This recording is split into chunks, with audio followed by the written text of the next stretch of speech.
this morning are expected to deliberate and debate on it, having the session being the standing orders, that of number 13 and 14 of today's papers, having been suspended to allow the members of parliament to debate on the State of the Nation address, which was addressed last week on Thursday. And today, the members of parliament are also expected to debate on the Universities Amendment Bill, number 13 of the National Assembly, which was brought by Honorable Christopher Wangaya, the member of parliament for Quisero constituency. The bill that is in its first reading, and the bill enactment will not occasion additional expenditure of the public funds, meaning the objective and the reasons for the bill is to amend the Universities Act number 42 of 2012 to abolish funding private of universities using the public funds and to bar the Kenya universities and colleges central placement services from placement of students to private universities. The objective of this bill, the Universities Amendment Bill number 3 of the National Assembly, number 64 of the 2023, is to safeguard public funds from misuse by private entities which have not been brought under regulatory framework of the Public Finance Management Act of 2015 and regulations thereunder. The bill proposes to amend Section 54B of the Principal Act to abolish issuance of conditional grants to private universities in the country in the 290 constituencies. Clause 3 of the bill proposes to amend Section 54(4) and C of the Principal Act to abolish issuance of conditional grants to private universities in the country, and proposes to amend Article 56(1) of the Principal Act to bar the Kenya universities and colleges and central placement services KUCCPS from placements of students to private universities in Kenya upon completion of Kenya secondary school education, and statement on delegation of legislative powers and limitations of fundamental rights and freedom. This bill by Honorable Christopher Wangaya, the Member of Parliament for Quisero constituency, does not contain any provisions limiting any fundamental rights or freedoms.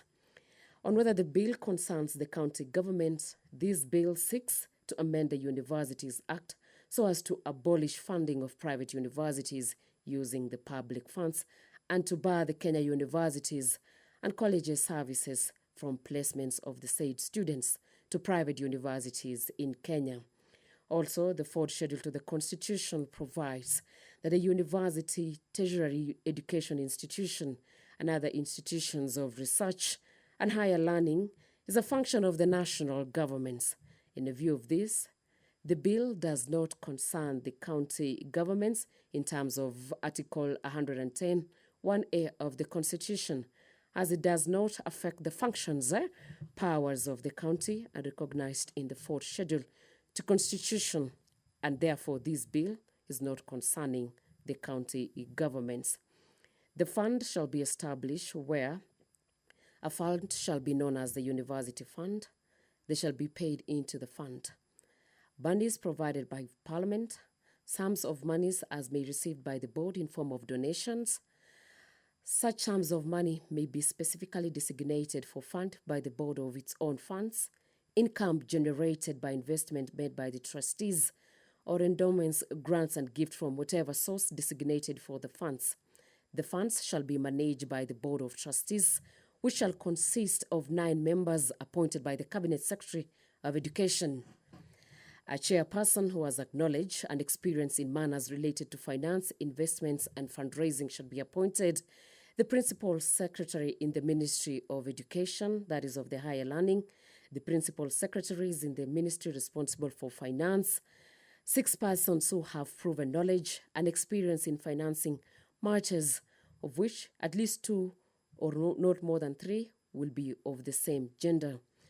Also, the members of Parliament are expected to debate on a report of the Committee of the Whole House on the National Government Constituency Development Fund Amendment Bill, the National Assembly Bill number 3 of 2023, brought by the leader of the majority party and the leader of the minority party. The House do agree that the report of the Committee of the Whole House on the consideration of NGCDF, the National Assembly Bill number 3 of 2023. This bill, brought by the majority and the minority leaders, is set to be is on the third reading, and the question is set to be placed today. The Principal Secretary on the Ministry for the time responsible for matters relating to the national economic policy and planning, or designated alternative, not being below the level of Parliament. The basis for budget ceiling is for each constituency shall be 3/4 of the amount specified in Section 4, divided equally among all the 290 constituencies. Also, an amount equal to 1/4 of the amount specified in Section 4, divided among all constituencies, taking into account the number of wards in each constituency, and also subject to provincial of Section 8(1) and Section 23(1) of the Constitution.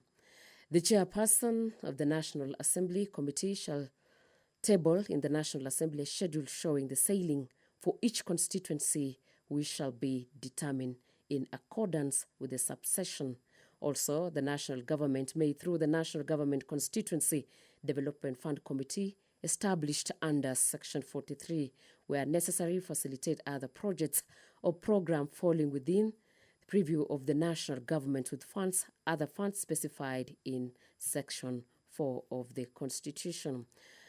The constituency members of the National Assembly shall, in consultation with the Constituency Oversight Committee, at least twice in every financial year, and upon giving notice of at least 14 days, convene public forums for the purpose of mobilizing and sensitizing the respective target groups or any matters related to this fund. This on the motion on the report of the Committee of the Whole House on the National Government Constituencies Development Fund, the Amendment Bill, the National Assembly Bill number 13 of the 2023. On the facilitation of Constituency Oversight Committee, in discharging its obligation, the Constituency Oversight Committee shall be facilitated by funds set aside by the constituency, provided that such allocation does not exceed 1% of the total allocation of the constituency in the financial year. Also, on the provincials in the Act are complementary. The provincials of this Act shall be complementary to any other development efforts by the national government or any other agency, and be excluded from any other development programs. And for the avoidance of doubt, normal government development allocation shall continue alongside the projects funded under this Act. This is the motion on the report of the Committee of the Whole House on the National Government Constituencies Development Fund, that is the Amendment Bill of the National Assembly Bill number 23 of 2023. The members of Parliament this morning are expected on to debate the President's address, being a day 2. This is brought by the leader of the majority party. Among the issues the members are expected to debate today are on the fighting corruption, having in mind on the wastage, inefficiency and negligence of the country. The President asked Parliament to finalize assets declaration and conflicts of interest bill to further tighten our anti-corruption policy framework and eliminate space for misbehavior. The quorum has been achieved pursuant to Standing Order 34. And now I hand you over to the plenary. Let's proceed.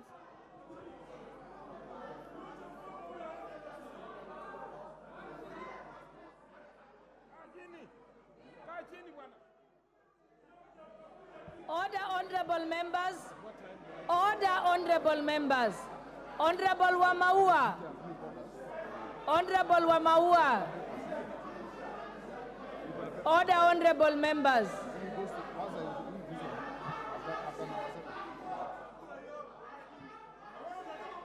Honorable Dorothy Waikara. Order, honorable members. Order, honorable members. Honorable Wamaua. Honorable Wamaua, take your seats. Take your seats. Honorable Kalasinga. Honorable Kalasinga.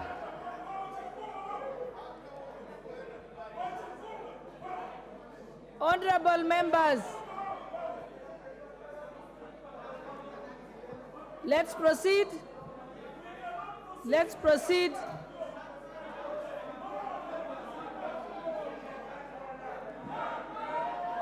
Let us get started, then they can.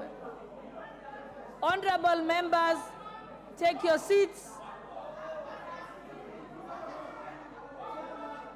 Honorable members,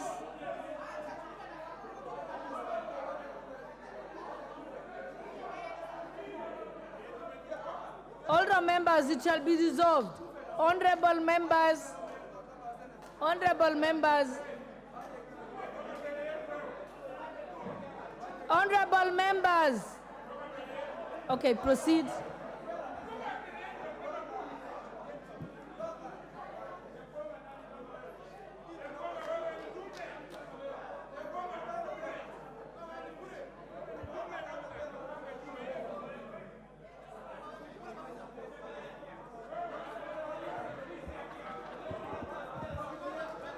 Honorable members,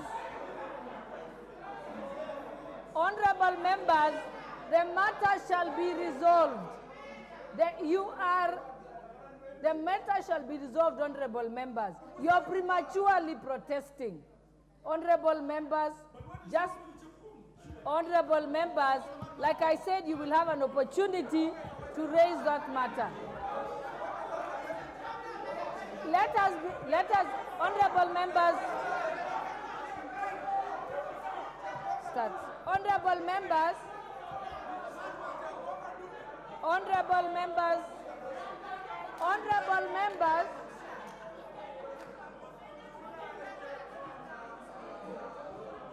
honorable members,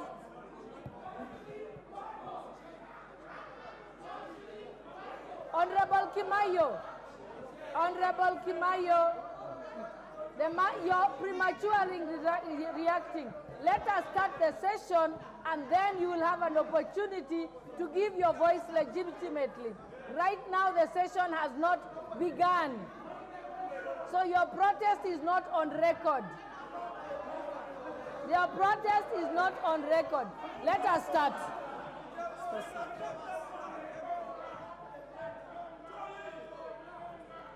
Order number 1, administration of oath. Order number 2, communication from the chair. Order number 3, messages. Order number 4, petitions. Order number 5, papers. Majority Leader, honorable members, order. The matter that you're protesting is premature. Let us get to that particular order and then you can legitimately lend your voice. Right now, it's not on record. You will have an opportunity, honorable members.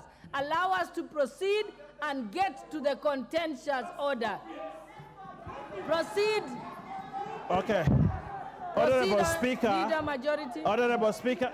Hey, hello, Ruto, please, let's have order in the House. Honorable Speaker, I beg to lay the following papers on the table of the House today, Wednesday, 15th November 2023. 1, legal notice number 175 of 2023 relating to the Public Finance Management Ulinzi Prime Health Services Fund regulations. 2, report of the Auditor General, Marianne Keitan. Honorable members, let's finish to lay the papers, then we'll come to that order. 2, reports of the Auditor General and financial statements for the year ended 30th June 2021 and 30th June 2022 and the certificates therein in respect of Kasoko Boys Secondary School, St. Anne's Kisoko Girls High School, St. Stephen's Allure Mixed Public Secondary School, Githunguri Girls High School, and Nyamathi Secondary School. Honorable Speaker, I beg to lay. Order number 6, notices of motion. Order number 7, questions and statements.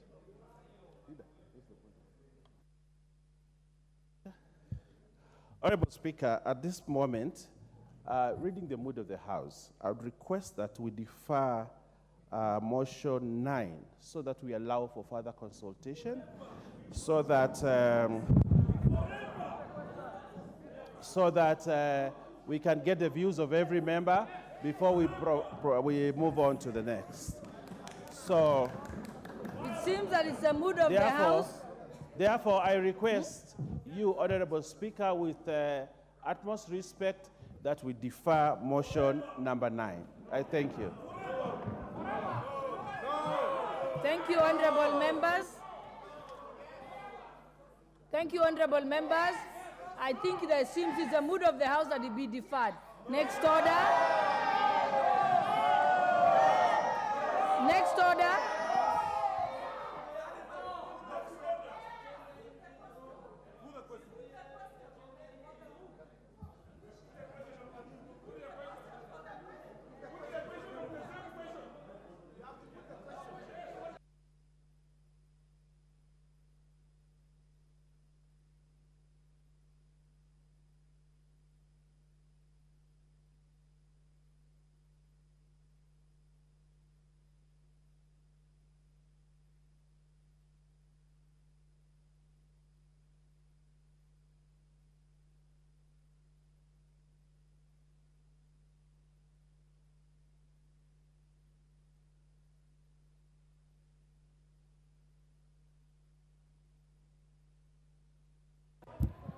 Next order. Order number 8, procedural motion. Exemption of certain business from Standing Order 43.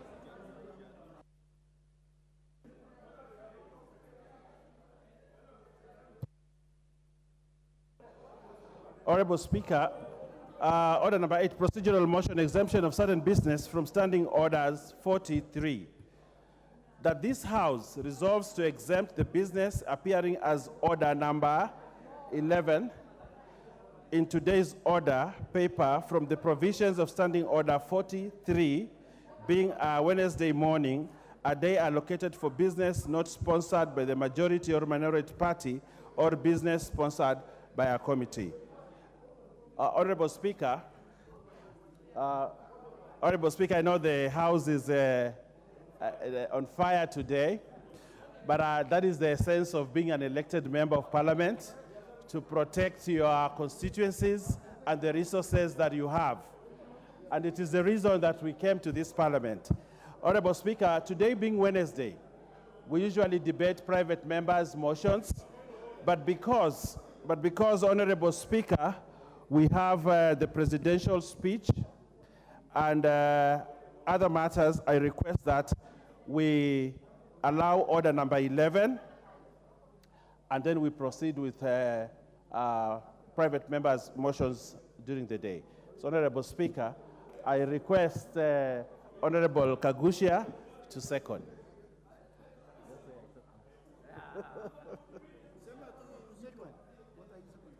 Procedural motion.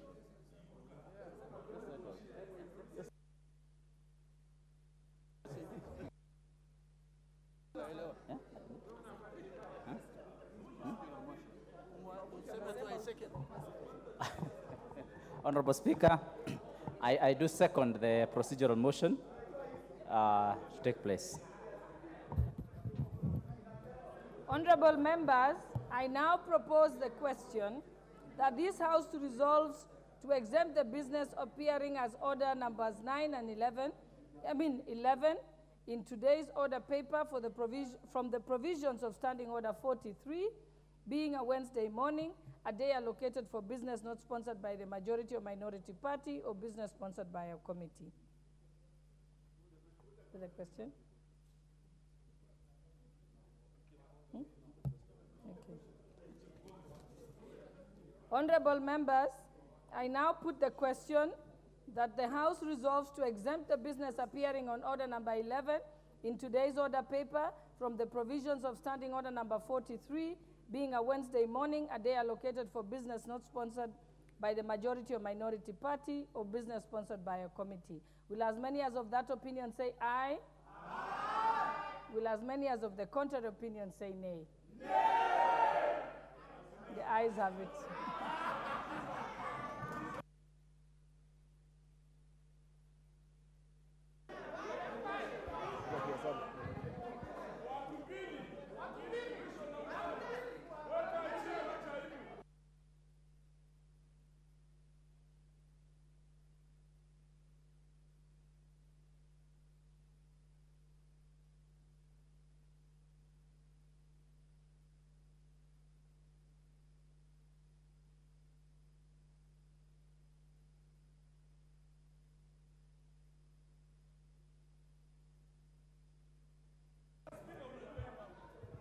Honorable members, since the procedural motion has passed, it means order number 9 automatically falls. Let's move to the next order.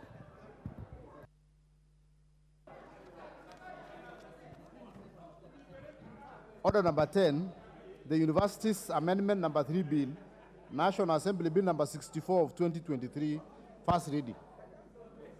A bill for an act of parliament to amend the Universities Act and for connected purposes. Order number 11, motion, debate on the President's address, day 2.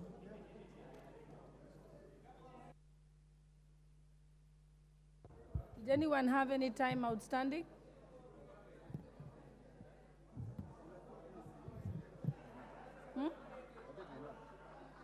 I think Honorable Kainan, you had how many minutes left? Okay, proceed.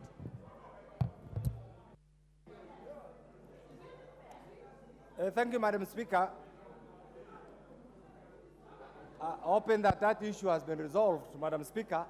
I hope there will be some semblance of law and order. Madam Speaker, I want to join Kenyans, I want to join colleagues here in, it's difficult actually. I think you need to call to. Order, honorable members, Honorable DK, Honorable Ochieng, Honorable Sirma. You have an opportunity to consult later on the matter, so kindly take your seat. Honorable members, let us be orderly. Thank you, Madam Speaker. Madam Speaker, Stona is a constitutional obligation of the President in line. Honorable members, kindly consult in low tones. Shall I? Honorable members, Honorable Savula. And it's taking my time. Honorable Kandiye.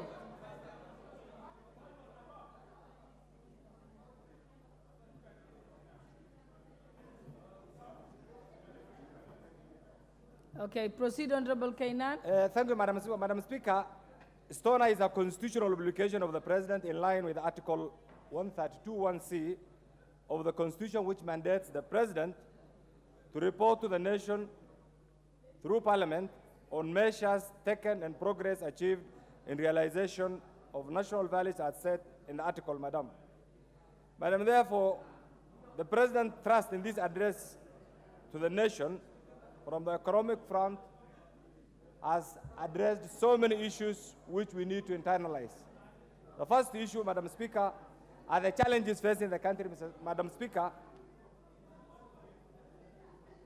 I don't know, there is still a lot of... Honorable Member for Keses.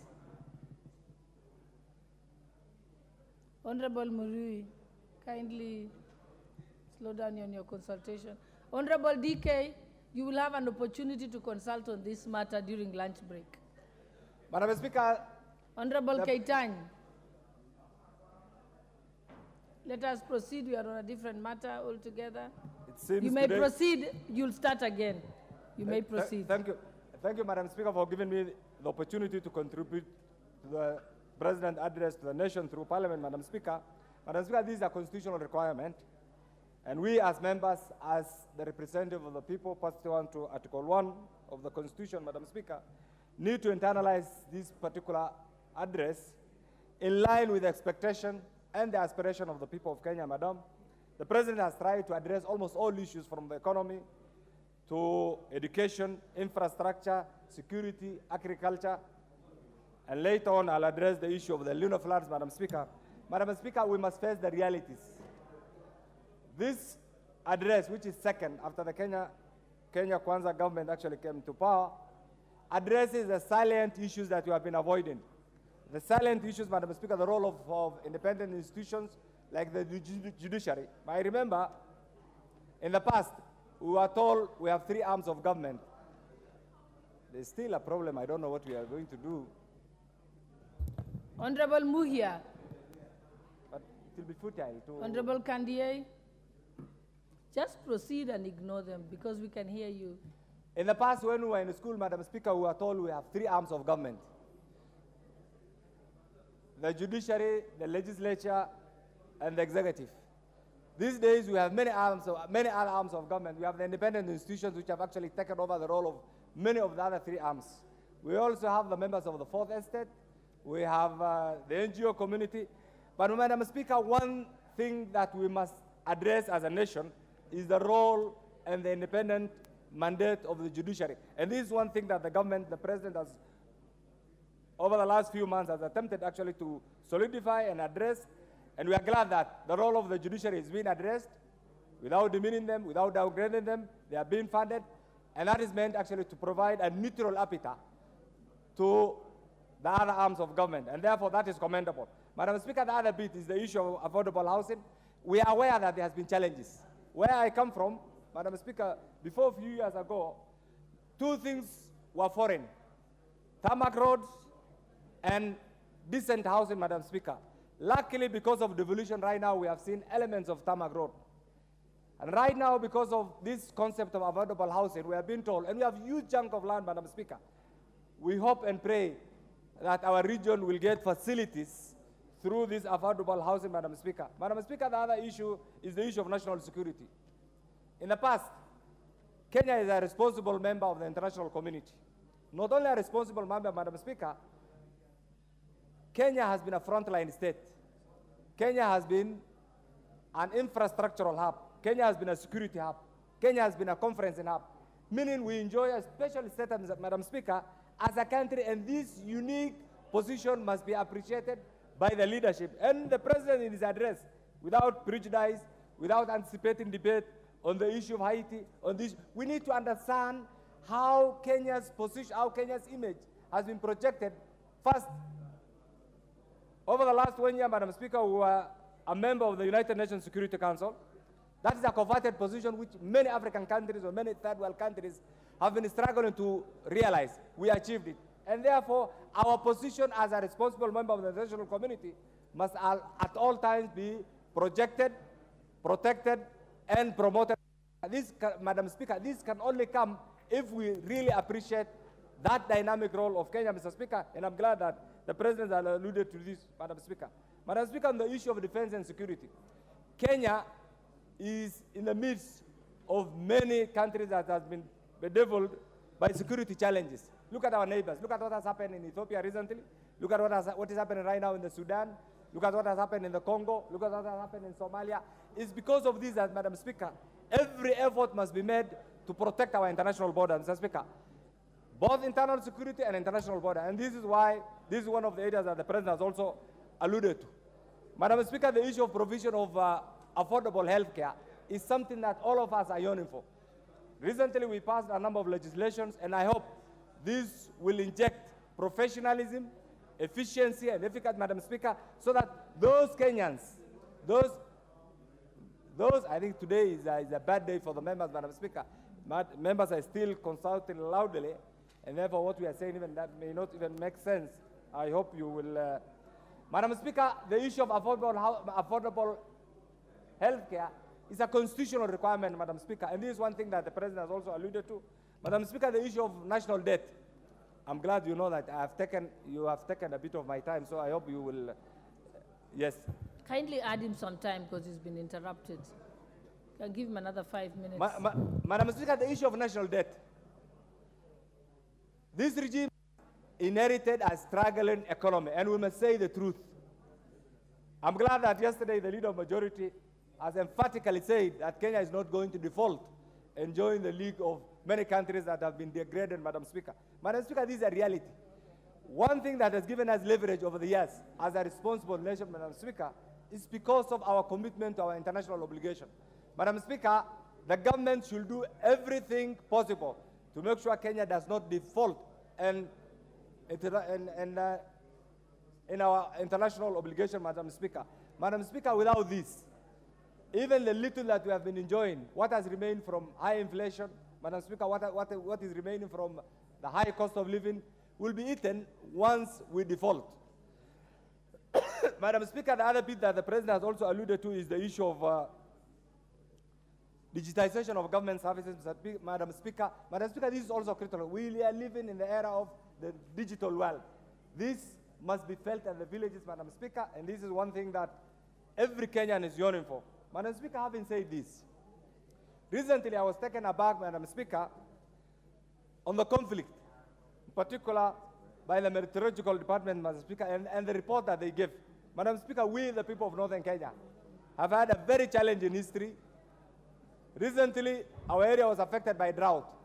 Right now, we are suffering because of El Nino. Madam Speaker, we expected the President, in his speech, also to include the issue of El Nino floods, Madam Speaker. Madam Speaker, today as we speak, 90% of our region, Madam Speaker, is completely cut off from the rest of Kenya. Madam Speaker, I know we don't have time and the provision to amend this. But Madam Speaker, we hope and we appreciate the government has declared the El Nino floods a national disaster. But Madam Speaker, that has yet to bring in any meaningful assistance to the region, Madam Speaker. Madam Speaker, we hope the ministry is concerned, the Ministry of ASAL, Office of the Deputy President, Madam Speaker, Office of the President, the Ministry of Infrastructure, will put their house in order and ensure that the people of Northern Kenya who have been cut off completely by the El Nino floods get assistance, Madam Speaker. Madam Speaker, it is this thing that is really, I know very soon we'll be talking about the outbreak of cholera, dysentery, and other diseases, Madam Speaker. Madam Speaker, right now as we speak, the main road from Nairobi, Mwingi, Garissa, Wajir is completely cut off. Even the little tarmac that we have had, Madam Speaker, has been completely washed away. Madam Speaker, we hope and pray that this issue of El Nino floods will be taken seriously by the government. And now that they have declared this area a disaster zone, the necessary government services should also be provided, Madam Speaker, to the villagers so that people also appreciate the presence of government, Madam Speaker. Madam Speaker, in conclusion, time for politics is over. I want to ask those who are still determined to rubbish everything that the government does, to give the government an opportunity to do their mandate. And when the time comes, you'll get an opportunity to interrogate them and evaluate them on the basis of their performance. Madam Speaker, in the African culture, when an institution like government or the people decide through elections to vote in a particular way, that particular way must also be respected. And this is why we are saying, allow the government to function. If they don't perform, you will have an opportunity in 2027. For now, this government has been duly elected. Allow them to function, allow them to do their work, allow them to operate. If they don't perform, let's undertake our responsibility as a responsible opposition. If we rubbish everything if we rubbish everything that the government does, then I can assure you there will be no need for elections. Allow them to function, critique them, evaluate them, both summatively, formatively. If they don't perform, you will have an opportunity. For now, this is their platform. Their platform is what they have said. And this is one thing that should be supported. I support the report.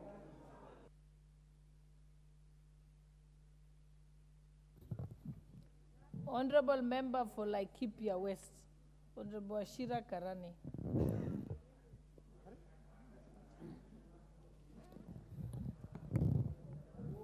Oh, are you not ready?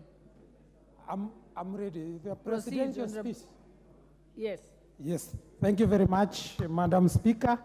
Madam Speaker, I will start by applauding His Excellency the President for his fantastic speech.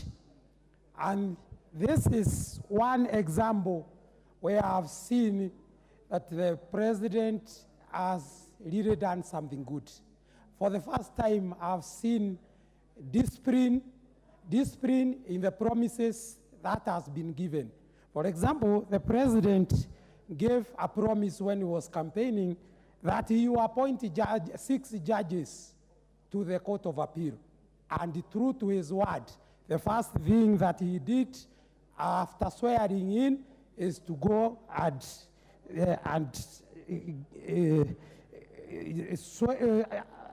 call for the swearing of the 6 judges. The same time, Madam Speaker, the judiciary had requested for more fundings, and His Excellency the President agreed and asked this House to hand some 3 billion, which we did. The other thing I find in the speech, and I really appreciate, is the one on fertilizer. Madam Speaker, I come from a constituency that does a lot of farming, and I can tell you this is a program that has been approved by the farmers. The way the farmers have been registered, the 5.5 million farmers who have been registered, they received their fertilizer, and the reduction of the price from 6,500 to 2,500. I happen to be one of the farmers who benefited from the program. I can assure you, Madam Speaker, this is something that is helping the farmers a lot. With that, I support, Madam Speaker. Honorable Member for Navokolo. Honorable Emmanuel Wangwe. Thank you, Honorable Speaker.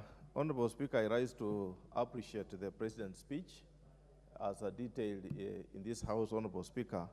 And Honorable Speaker, thank that he took his 1 hour and 6 minutes and made use of it and addressed the nation within the provisions of Article 132, particularly Section C, which gives him the mandate, Honorable Speaker, to highlight what he has done and what he intends to do. Honorable Speaker, in the speech which the President delivered in this House, I have 2 or 3 observations to make. First, to appreciate him, the issue of teachers. I come from an area, my constituency is full of graduate teachers and even primary school teachers. And Honorable Speaker, when he took the initiative to employ more than 56,000 teachers, I want to appreciate and say that's a good thing, which indeed my constituency, we saw the employment of very many teachers from there, those who had not been employed before. Honorable Speaker, I also want to thank the President on the highlight in terms of farming. Particularly, Honorable Speaker, the stage he took to release the debt of very many sugar factories, Honorable Speaker, 118 billion shillings is not a walk in the park. It takes somebody to really put his foot down and do it. And Honorable Speaker, having taken that bold step and done the release of 117 billion debt, I just want to request, Honorable Speaker, that indeed let him complete the journey by really pushing on the issue of leasing, so that, Honorable Speaker, the balance sheet of these 5 factories is going to be good enough to attract, Honorable Speaker, the investors now to put in money and take over the running of these factories. Honorable Speaker, the only thing that now arises, which I did not see, is the reprimand. I want, Honorable Speaker, the government to reprimand. How did this 117 billion shilling come about? Who did these losses? How did it happen? Honorable Speaker, when you are selling cane, you must sell cane to the factory or deliver cane to the factory. You either have to get the sugar produced or the money paid. When you go to the stores, there is no sugar, but there is also no money in the pockets of farmers. Who took away this money? It's important, Honorable Speaker, that whereas we appreciate the President's speech very much, that he released the 117, but the question is, we want the institutions charged with responsibility to help the President reprimand those who stole that money. How did it come about that it was misappropriated? Honorable Speaker, I also want to thank the President in the manner in which he reported to the House the issue of repayment of debts, national debt, the repayment of the more than 500 billion to the Euro bond issues. It's a good move, Honorable Speaker. When a country like ours is put in the red, it's not only the country, Honorable Speaker, it's even those in private sector. We have business people who are doing offshore tradings, who are investing using foreign banks. And Honorable Speaker, when our country is in the red, definitely individual rating also comes down. So it's important to thank the President that he has taken an initiative to tell the country that is going to pay the loan owed after the Euro bond. And Honorable Speaker, in the same footing, we should ask, did we spend the money well? How was the money from the Euro bond proceeds come into the country? Those are issues, Honorable Speaker, the relevant agencies must help the President to address. And also, Honorable Speaker, cushion now, henceforth, what are we likely to see? Let us see good use of public resources as and when the government borrows. Honorable Speaker, the issue that the President addressed in terms of farming, the issue of subsidized fertilizers or subsidies into the farming as a process is a good thing, Honorable Speaker. Fertilizer was 7,500 very recently. Now, the government has brought it down to 2,500 per bag. Indeed, Honorable Speaker, it has a replica. When you come to my constituency, you see a change. Most of the people have afforded it now to buy and invest into the agriculture sector. Myself, I'm a farmer. I was able to access it, Honorable Speaker. It's a good thing. Let's encourage it to go on. But, Honorable Speaker, let's also ask the government to go further and say we don't just end up at the county headquarters. Like Kakamega, Honorable Speaker, we were only able to collect from Kakamega. Some of the stores which are now coming, that were supposed to come down to the sub-counties, were not available. So let's ask the government, Honorable Speaker, to ensure that we now move down to the people and deliver fertilizer or any subsidy as close as possible, not to end up at the county level, Honorable Speaker. Otherwise, Honorable Speaker, I want to appreciate the President's speech and appreciate and thank him for that speech. Thank you, Honorable Speaker, and I support. The Honorable David Kiplagat, member for Soy. Okay, next is I have the Honorable Dorothy Kiara. Okay, somebody should pull out DK's card. Thank you, Honorable Speaker. Honorable Speaker, I want to appreciate and laud the President for his very elaborate message to the Kenyans 1 year after getting into office. Honorable Professor Kipto, Barto, you have pressed the button and then now she's leaving. That's fine. Thank you. Honorable Speaker, the Kenya Kwanza regime aimed at addressing 3 primary challenges: external shocks, physical distress, and structural imbalances. The national revenue, Honorable Speaker, is 2.4 trillion and our debt redemption is 1.2 trillion. I have the revenue. And the interest is around 600 billion, Honorable Speaker, a quarter of the revenue. Part of the measures taken are to subsidize production, to ensure agriculture transformation, and putting money into those at the bottom of the pyramid. Honorable Speaker, I'm saying this because when the President was campaigning, he campaigned on the platform of the bottom-up economy. Honorable Speaker, by increasing the velocity of money into the market, this is what will revive our economy when we look at what has happened even in other countries like East Asia, where industrialization took place alongside green revolution. Additionally, Honorable Speaker, the government aims at addressing the forex risk as an important driver of the microeconomic instability. Honorable Speaker, having listened keenly to the address by His Excellency the President of the Republic of Kenya, I noted he is very key in 3 areas, Honorable Speaker.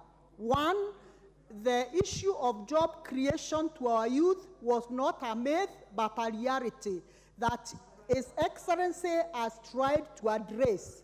Honorable Speaker, as we speak, we all appreciate the 56,000 jobs that are already in existence, courtesy of what the President promised when he was signing the education charter during his campaign. Honorable Speaker, other than the 56,000 teachers, the President has gone ahead to give Kenyans hope in an education system that the Kenyans were not very sure it will succeed. Honorable Speaker, the President came in office amidst a lot of disquiet in the moment when people are not sure that the curriculum-based, the competence-based curriculum will succeed. Honorable Speaker, the President, in his wisdom, after ensuring that 56,000 teachers are employed.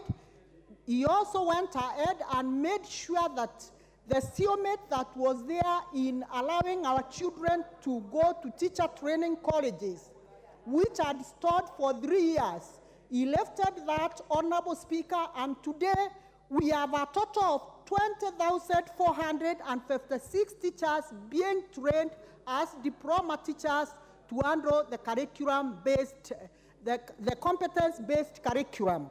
Honorable Speaker, apart from the teachers, Honorable Speaker, we note that investing also in the substantive blue economy is thus very critical in the survival of our world and humanity. Honorable Speaker, the Kenya Kwanza government and the President of the Republic of Kenya is very key at ensuring that we invest in our waters and in our oceans.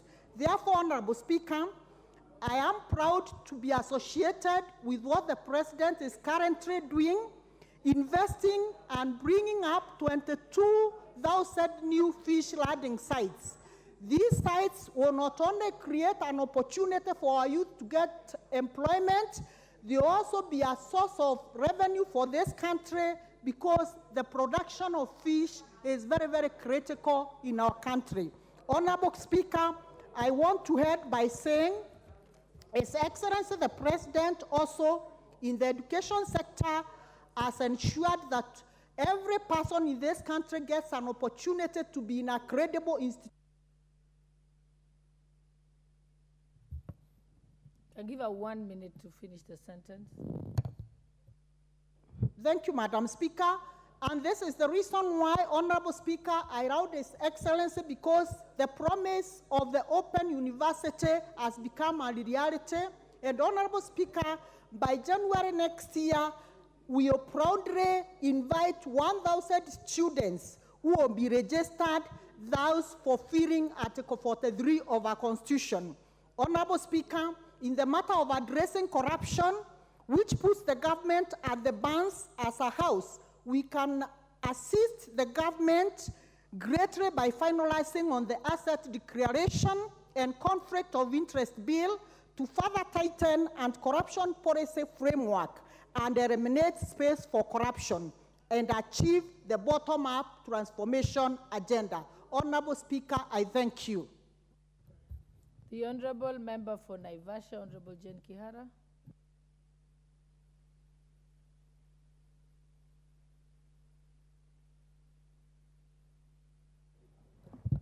Honorable Kibagendi, you're number 4 Madam on the Speaker. list. I'm following the list. So you Madam can't protest Speaker, if thank you didn't very come on much. time. Proceed, Honorable Kihara. Very much for giving me this chance just to talk about the presidential address. Madam Speaker, I was not in the House when it was delivered. I was out of the country. But being part of the Kenya Kwanza government and the plan, I know whatever the president said is in line with what he promised Kenyans. And it is my support, being a staunch supporter of Kenya Kwanza government, to support the issues he said, the deliverables that I have seen, especially on the side of education. Madam Speaker, this is the highest number of teachers we have seen employed since we got independence. Madam Speaker, the fertilizer reduction of price from 6,500 to 2,500 tells me that Kenyans will have food security and also employment. We know agriculture is one big employer, and as it has been said, the education, the CBC, some of us would not even understand what it was. But when he came, he restructured to our understanding, and now we know the benefits because we are able to address it. We address to the talents of the people. The challenges that we have gotten, Madam Speaker, from COVID-19 and the drought has taught us many lessons. Madam Speaker, on Monday we had a public holiday to plant trees. He has been talking, the president has been talking about environment, climate change. I would like to thank him for giving us that day, and we saw it that actually everybody was out to plant trees. That tells us that we are going to address the climate change, we are going to have more forest cover, and I think this is what that he's been talking about. About the economy, yes, it has not picked up, but we are optimistic that this is going to happen. We need to give the government a bit of time.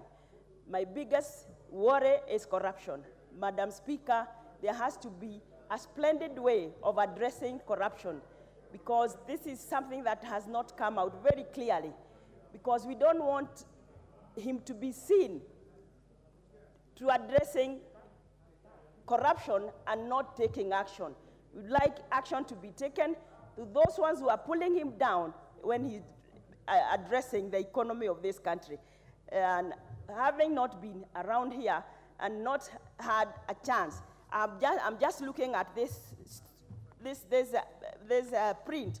But even from the side headings, subheadings, it tells me that this country is headed for greater heights. Madam Speaker, I support. Thank you. The Honorable Rachel Nyamai, member for Kitui, not yet. Okay, I think we can go to the Honorable member for Gatanga, Wakili Muriu. After that, we'll have Charles Ngusia and then Anthony Kibagendi, going like that. Madam Speaker, I rightly support the presidential speech to the nation, which was in compliance with Article 132 of our Constitution. And Madam Speaker, I have got two issues which I'd like this country to understand, stemming from the presidential speech. Number one, Madam Speaker, we need to appreciate that the Constitution 2010 came with an expanded government and therefore an expanded expenditure which was not matched by the generation of revenue. And therefore, the first two terms from 2010 to 2022, when this constitution was being implemented, it meant that the government then had to borrow tremendously to ensure that they are able to cover the huge expenditure of running a bloated government to a tune of 10 trillion. Madam Speaker, the President addressed that issue very critically because he said very clearly, though the previous government had borrowed heavily to a tune of close about 10 trillion, this country cannot afford to continue borrowing, because you cannot be able, number one, continue borrowing to support the consumption. And Madam Speaker, he also addressed the issue on what is the country doing to ensure that we do not go to the direction of Zimbabwe, direction of Zambia, direction of Ghana, direction of Greece, and even Sri Lanka, where those countries have defaulted on their national debt obligation, and therefore their rating in the international financial institutions have come down crumbling. And Madam Speaker, it's good to mention this, that if there is an existential danger of this country, is that our debt. And I think, Madam Speaker, the President has addressed that issue succinctly, in the sense that we need, number one, to raise our own revenue. Number two, we need to have the sight of our debt in such a way that we are ready to pay our debts when they fall due. Madam Speaker, you find that the Eurobond is falling due, and the President assured this country that that amount of money, the government is ready to pay that debt. Because the danger of not paying that debt, Madam Speaker, is that this country, it will lose its own sovereignty in the eyes of the financial institutions. Today, we are complaining about high taxation, but the consequence of defaulting in terms of paying tax, paying the debt, is that, number one, there will be spiral inflation, and number two, our shilling will be highly dilapidated in terms of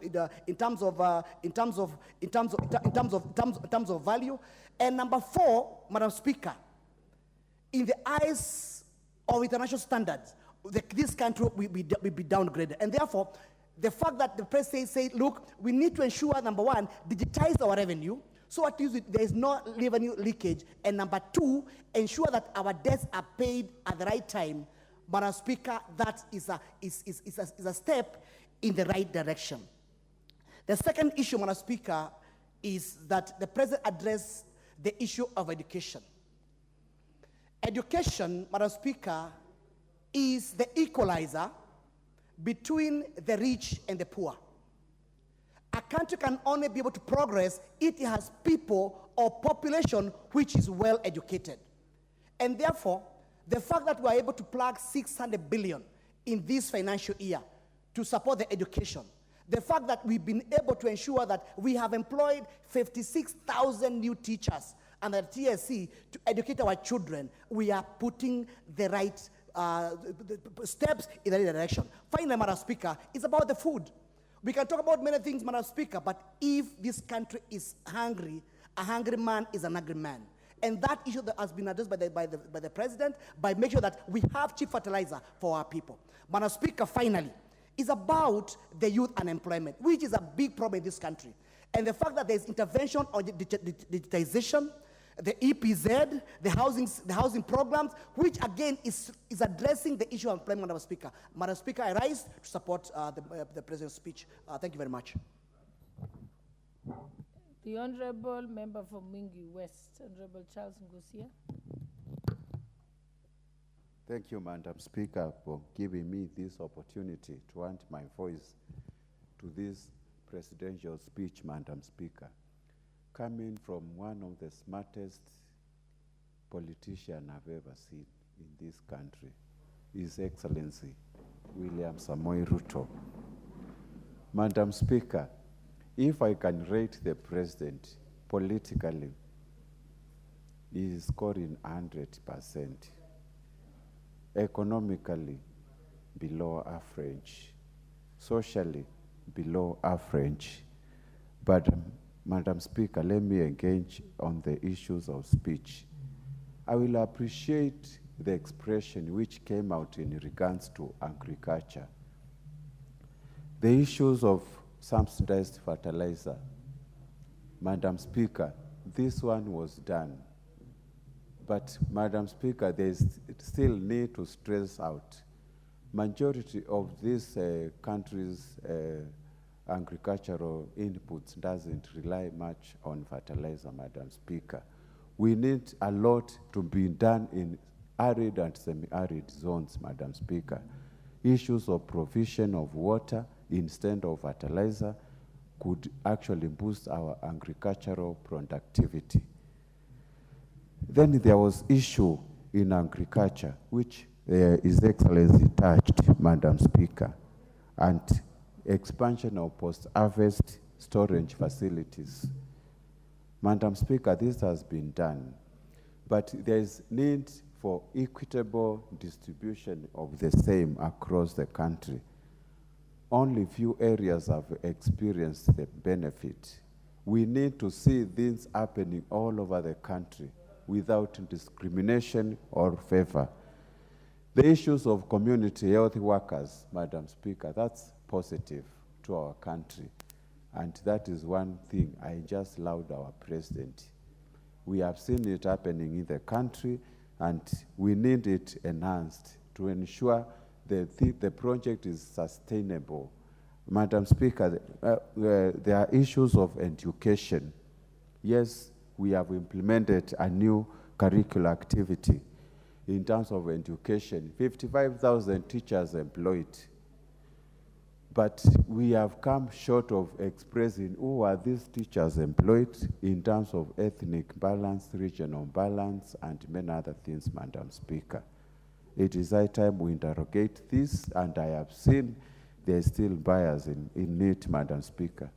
STOT project, which is infrastructure. I recall our CS, Murkomen, when he was on the floor of the House, he stressed out the need to complete STOT projects in this country. And Madam Speaker, in my constituency, I'm one of the mostly and first affected by this STOT project. The Kabat Migwani-Bondoni Road, which is supposed to connect 8 counties, Madam Speaker. There is need for President to come out clearly and explore a good strategy on how he is going to complete the issues of STOT project, Madam Speaker. And I know this is not only affecting Mwingi West, it is affecting the whole countries. The previous administration started so many projects, and if we don't complete them, we will be wasting public resources, Madam Speaker. There's need to follow the Vision 2030 project, which was initiated by President Mwai Kibaki. Madam Speaker, the issues of electrification should have come out clearly on how we are going to deal with the issues of blackouts, issues of new project in this. We need to connect each and every Kenyan with electricity, Madam Speaker. I never heard of that being stressed, Madam Speaker.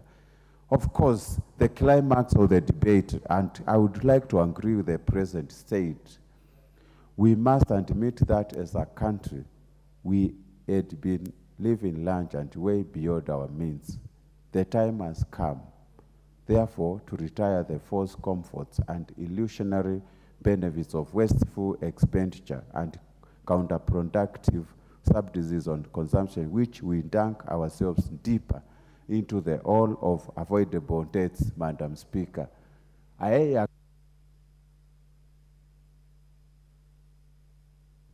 Allow him a minute to complete his sentence. I acknowledge, Madam Speaker, what the President said, and I really empathize with this country. We need to pay all the debts.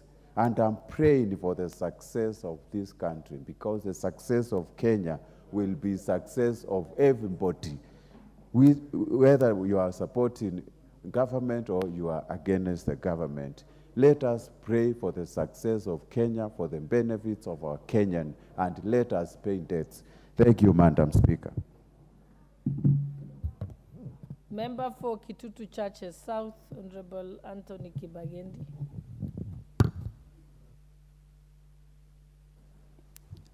Thank you, Madam Speaker, for this opportunity for me to also contribute to this. While we appreciate that Kenya is a continuous work in progress, we must also agree and be able to do things in the right way and use the right terminologies. When the President stated here that the government has employed close to 60,000 teachers, that was inappropriate, because the only teachers that have been employed are about 10,000. The rest of the teachers are on internship program. The other thing that the President did not address was on matters national cohesion and national integration. What is your point of order, Honorable Bayer? Honorable Speaker, I think this is a house of records. This is a house that relies on data. This is a house of truth.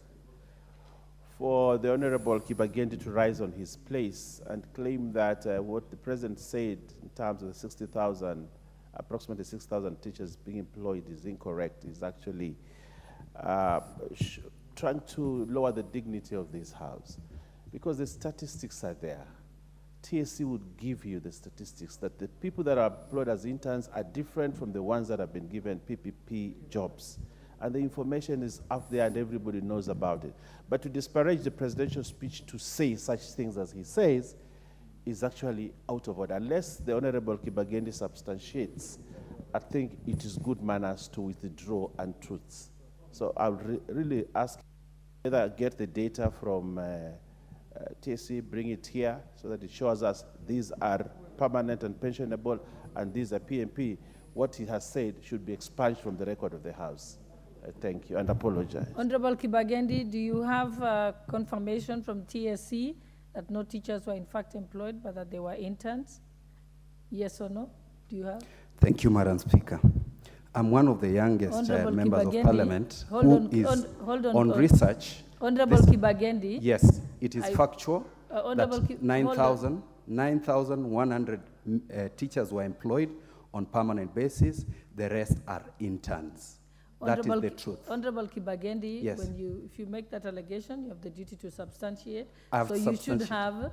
That is the truth, Madam Speaker. No, I'm not asking for you to say the truth Yeah. from yourself. You should have a document or It is from the that TSC one, site. It is even in all sites, in all websites, No, even in we don't newspapers. talk about. We are talking about the official TSC. Do you have an official? Madam Speaker, document from these are TSC? the facts. These are the Okay, facts. we'll ask you to withdraw that, unless you can bring it back later if you have it. I can bring it back later. Okay, But- now withdraw. Okay, I withdraw. Do I Proceed. proceed? But, Madam Speaker, while at it, when they talk about 60,000 teachers, we did not see them substantiating the claims, because even that is a claim. But let me proceed. The President did not address the issue of national cohesion and equitable distribution of national resources and job opportunities. We've had a committee here in Parliament demonstrate that jobs were created, a few jobs that were created at KRA were unfairly distributed amongst a few communities, which I thought the President, that's a national issue he should have addressed. The other thing is about the President being misinformed by those who give him data on the issue of the gentleman called Karisa from Coast Province, who has accessed 714 million from the Hustler Fund. That 714,000, who wanted to be given more access to be able to purchase a tuk-tuk. With 714,000, that gentleman can actually buy 2 of those tools of trade that he can use to generate income. What I can say again is that the government hasn't given clear indicators on job creation for youth. When the President talks about 50,000 jobs created in the construction industry, not all young Kenyans, not all youth are fundis. Most young Kenyans would hope to get job opportunities far beyond the construction industry. And the President ought to also have spoken about job losses in the steel industry, in the banking industry, and in the various industries that we've had job losses. What's your point of order, Honorable Nyamai? Thank you very much, Honorable Speaker. I have interrupted my colleague, the Honorable Kibagendi, again on matter of fact. When I look at the presidential speech on page 12 and 13, the President has specifically talked about different cadres of our youths, talking about the Juakali sector and going further to explain about engineers, architects, quantity surveyors, and all that. Is it in order, Honorable Speaker, for the Honorable Kibagendi to only go to the negatives and ignore all the positives? For example, what is on page 12 and page 13, as clearly stipulated. Honorable Speaker, is it in order? Your point of order, Honorable Dawood. Madam Speaker, Honorable Kibagendi has misrepresented the President's speech, where the President talked about Karisa accessing 714,000. It is in bits, and he said 714,000 he could have bought 2 tuk-tuks. But you do not access 714 in one go. So he said he should have been able to buy those 2 tuk-tuks. So I want him to correct those facts. It's on page 11, number 40.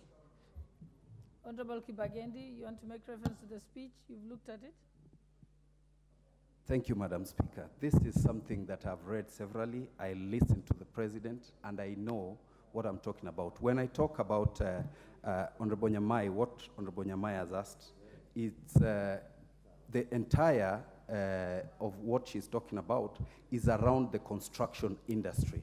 And that is what I clearly stated. Job opportunities that young people in Kenya need are beyond the construction industry. When you talk about quantity surveyors, engineers, it is purely in the construction industry. And on the issue that honorable member from Meru has raised is that at this point, Karisa is able to access 714 million, not in total. It is at this point that is able to access that. So that should be able to guarantee the gentleman an opportunity to buy 2 motorbikes. For me to get to the, yes. Honorable Kibagendi, if someone accesses an amount of money, it is for them to decide what they shall buy with it, not for you to tell them what is a better idea, because you're not in his business. So I think you're really over-speculating on that one. Huh? Yeah, Thank so you, just Madam proceed. Speaker. Thank you, Madam and Speaker. stick to factual things that are in the speech. Thank you, Madam Speaker. Yeah. Leave out your speculation. The problem here, Madam Speaker, is we are accepting speculation from those that are supporting the president and not agreeing to the facts that I'm presenting. But let me proceed. We are saying the government is late on its promises and its bills. And it is time the government transformed its lofty visions into actual projects and services to the people of this republic that gave them an opportunity to serve. Thank you, Madam Speaker, despite all the interruptions. Thank you. The Honorable Rachel Nyamai. You'll be next, Honorable Murugara. Yes. Thank you very much, Honorable Speaker, and thank you very much for also indulging me earlier. First of all, I would like to congratulate the President and start by saying that it is not easy, Honorable Speaker, to lead a country. It is very difficult to lead. And it is easier to oppose, to say no to everything that is done. So I would like to take this opportunity as the member for Kitui South to congratulate the President for the first 1 year, from where he started, at the situation that he found the country, and where he has been able to push the country this far. Honorable Speaker, the President, His Excellency, the President was able to put down matters of this country from health to security to agriculture and to everything that pertains to this country in only 1 hour and 6 minutes, Honorable Speaker. And I would like to say that, to congratulate him for that. Madam Speaker, I will go to matters that touch on my constituency directly and start with the issue of employment of teachers. I would like to thank the President because I have seen teachers employed in my constituency, in primary schools, in secondary schools, in both Ikoda and Motoma sub-counties, and also in the newly registered JSS schools. And I would like to just call for more, that when another opportunity comes, Honorable Speaker, be it teachers being permanently employed, be it teachers being on temporary employment, I am welcoming employment of all teachers in whichever way in my constituency, because my constituency and many other constituencies in rural areas are highly understaffed. Honorable Speaker, I will go also direct to the matter of reduction of cost of fertilizer. Madam Speaker, we are aware that fertilizer in this country about a year ago cost 6,500 shillings, and it has now been pushed down by the President to 2,500. Honorable Speaker, this is a reduction of 4,000 shillings. The other part which I would like to congratulate the President is because of working together and collaborating with counties. Because we used to have purchase of fertilizer in other times, but this time fertilizer is purchased, the President is able to work with the counties, and we are able to see distribution of fertilizer in our counties. And with the rains, the current rains, Honorable Speaker, we are looking forward to increased production of maize, especially in Kitui County. We look forward to increased production of maize. Honorable Speaker, we have also seen reduction of the cost of unga from 250 per packet, which was impossible. Now, Madam Speaker, this has gone to an average of about 150, and we cannot take this for granted. During the time that we were campaigning, Madam Speaker, it was 250, and now the price has gone to 150. I believe that it will go lower. What we can ask for is further reduction of cost of goods that are used within the households, and we'd like to ask the President to also look at this. Honorable Speaker, I would like to say that as a member of Parliament and as a member of Kitui South and also a member of various committees in this House. I would like to thank the President for giving us a product from his travels abroad. Madam Speaker, there is no way the President can make multilateral and bilateral agreements when he is seated here. We have seen these agreements that have been made, and we are looking forward to seeing possibilities of more business in this country within our business women and men who have really been looking forward to these agreements being done, agreements on taxation and others.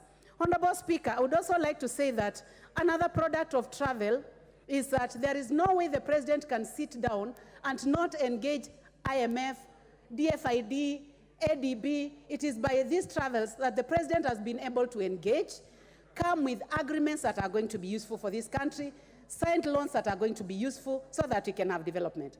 As I finish, Madam Speaker, I would like to say that the housing sector is going to give us various houses, social housing, affordable housing, and also the market rate housing. It is also going to give jobs to our children, those who are in the Juakali sector, and also our highly educated young people who are engineers and all the other high cadre, those who have done very high-level degrees. So it is taking care of Juakali, and it's also taking care of those who are highly educated. Thank you very much, Madam Speaker, for the opportunity. The Honorable Sir George Murugara, member for Tharaka. Thank you very much, Madam Speaker. Madam Speaker, last Thursday we had the State of the Nation address by His Excellency the President, and we are required to debate this particular speech for the next 3 days. Madam Speaker, I know many people will say we are giving His Excellency the President accolades where they are not due, but I got to start by saying, number one, the speech was given in a timely space of time because Kenyans are expectant. They want to hear what this government has done for the last 1 year. And it is not just the government. We as members of parliament are also being called to book, to tell constituents what we have done the last 1 year. His Excellency the President gave a statesmanship address, composed, and allayed the expectations of Kenyans on negativity and gave us hope. He spoke on a wide range of issues, including cost of living, where he confirmed that the only way we can reduce cost of living is by subsidizing production. And he has given emphasis on fertilizer and seeds for planting. He also spoke on the evidence the country has, which debts are actually increasing without borrowing because our shilling is losing value against the international currency, including the dollar. We have to repay these debts, otherwise if we default, everybody will actually rank Kenya as a failed state. He spoke on petroleum products, whose prices should be coming down, and we expect this to happen, in spite of the fact that the government has no control on the prices at international level. As we move along, we are expectant that the prices of petroleum products will be coming down. It's important also to say he was a caring and listening president, because as he gave his speech, we had just seen the legal notices that had come along from the Minister for Interior, my constituent Professor Kithure Kindiki. And Kenyans were up in arms. There was a hue and cry regarding the cost of services to Kenyans. We are happy to see that the government has listened to this and has actually now published reductions, recommended reductions, and these are to be subjected to public participation. This is what a listening and caring government should actually be doing. There was a paragraph or two on employment, which is very important. And employment in the country, as enunciated by the president, cannot come in any other way save as through investments. This is why the president has to visit foreign countries so that he's able to attract investment for our country and to ensure that the youth who are languishing in unemployment are able to secure employment. It is important also to talk about the teachers, whom he clearly mentioned that we have employed over 56,000 teachers. Whether these are interns, they are permanent and pensionable, these are young trained teachers who are now going to classrooms to teach. Hope for the interns is that as soon as they complete their term of internship, they are actually able to secure jobs. And these jobs will be permanent and pensionable. The president mentioned about housing, and we have all seen the edifices that are coming up across the country. Beautiful houses that are to be sold to Kenyans so that we can move towards modern living. Very important. The president mentioned about the economic stimulus and empowerment fund. This is called the Hustler Fund. It is doing wonders in the country. People are borrowing, people are repaying, and the fund is revolving as required. Us as members of parliament would be to encourage Kenyans to borrow this money, make use of it, make prudent use of it, and repay so that others are able to benefit.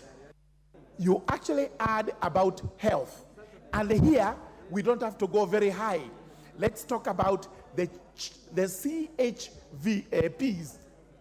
the community health promoters. Extremely important.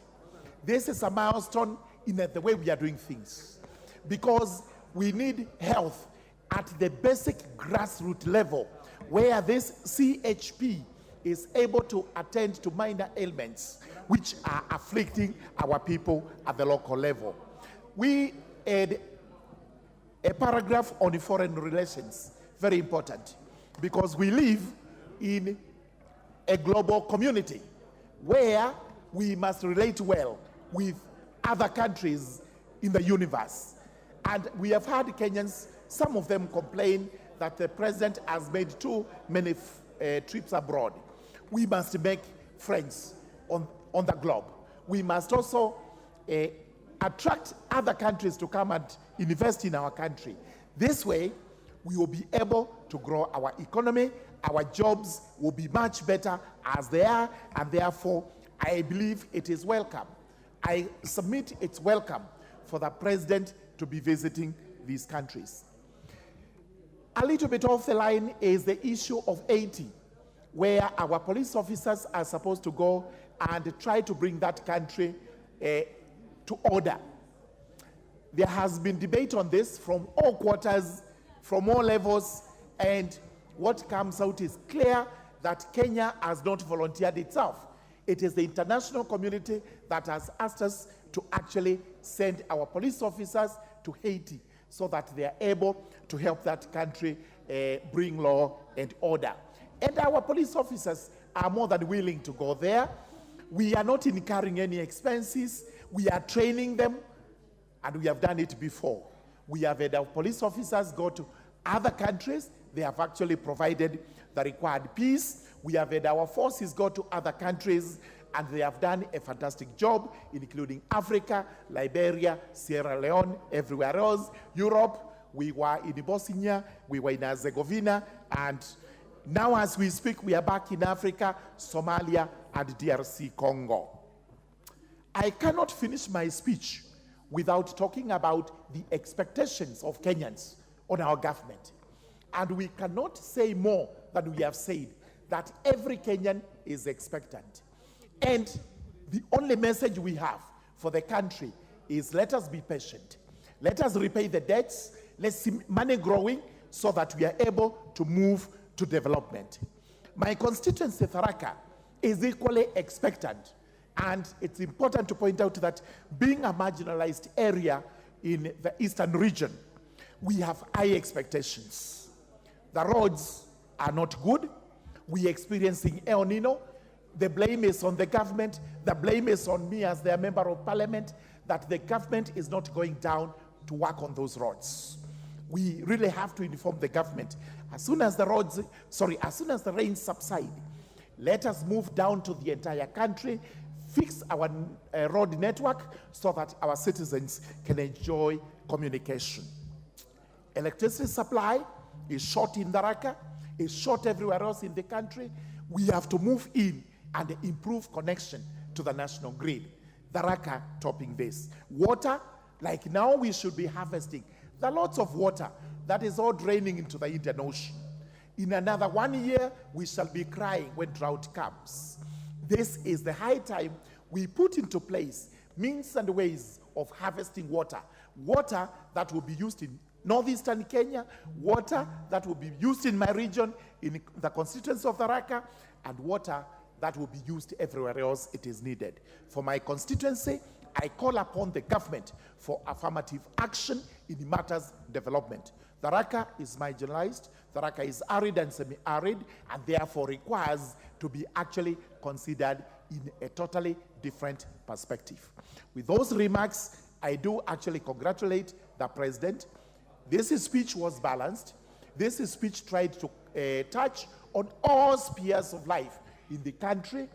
And what we need to say is, let us wait with the hope we were given by His Excellency, the President. I support. Thank you very much. The Honorable Andrew Okuome, member for Karachonyo.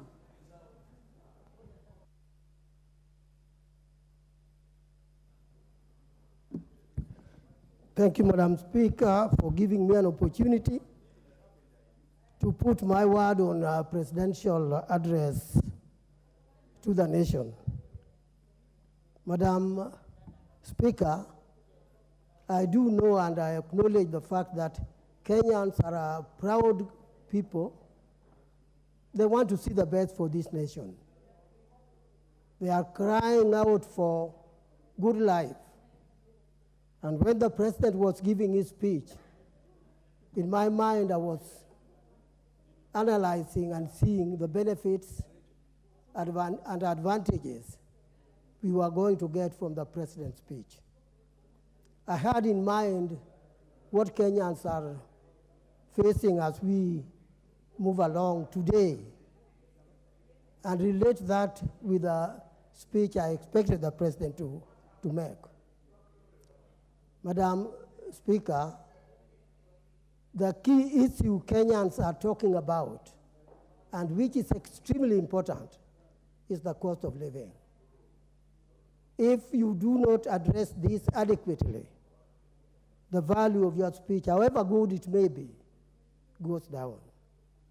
It is my opinion, Madam Speaker, that the President did not fully meet the expectation of the Kenyan population on the cost of living. People are suffering. I don't need to elaborate on this. Although he said the cost of maize has gone down, if it has, Madam Speaker, I want to say that this is not on ground. At least if I check what's happening in my own area or the region I come from, the cost of living in terms of maize is still as high as it was earlier after we had passed the budget 23-24. I therefore expected not just some good wishes and intentions. I expected the president to tell us strong methods he has taken to reduce the price, Madam Speaker. I know this is caused very much with the cost of fuel. Madam Speaker, the President avoided to talk on this. And yet it is fuel which is igniting this suffering to the Kenyan population. Yes, the President has said, and it is the policy of the government, that they cannot subsidize consumption. They want to subsidize production. Yes, that might look very good. But using this wholesale is not addressing the Kenyan's interest. have in mind the same fuel I'm talking about. It is a very, very essential,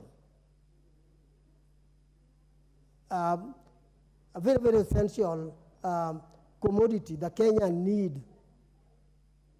In fact, here is where the president should come up with a full control so that people don't suffer. Because once this goes out of the way, the life goes out of the way as well. Before, in the last regime, they subsidized petrol. And I was told if you do this, you are not going to make Kenya competitive.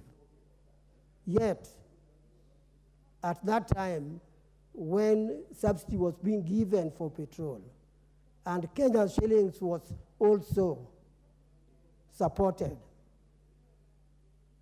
we remained competitive a lot more than we are today. If somebody wants to find for me why I'm saying that, Uganda, our neighbor here who has been with us all along the road, have left us. They are now importing their own fuel direct. And the price they are paying is now lower. Why are we pricing ourselves out of the world market by weakening the Kenya shillings? Kenya shillings should be supported by the government and not let. The Honorable Gladys Boss, member for Uasin Gishu.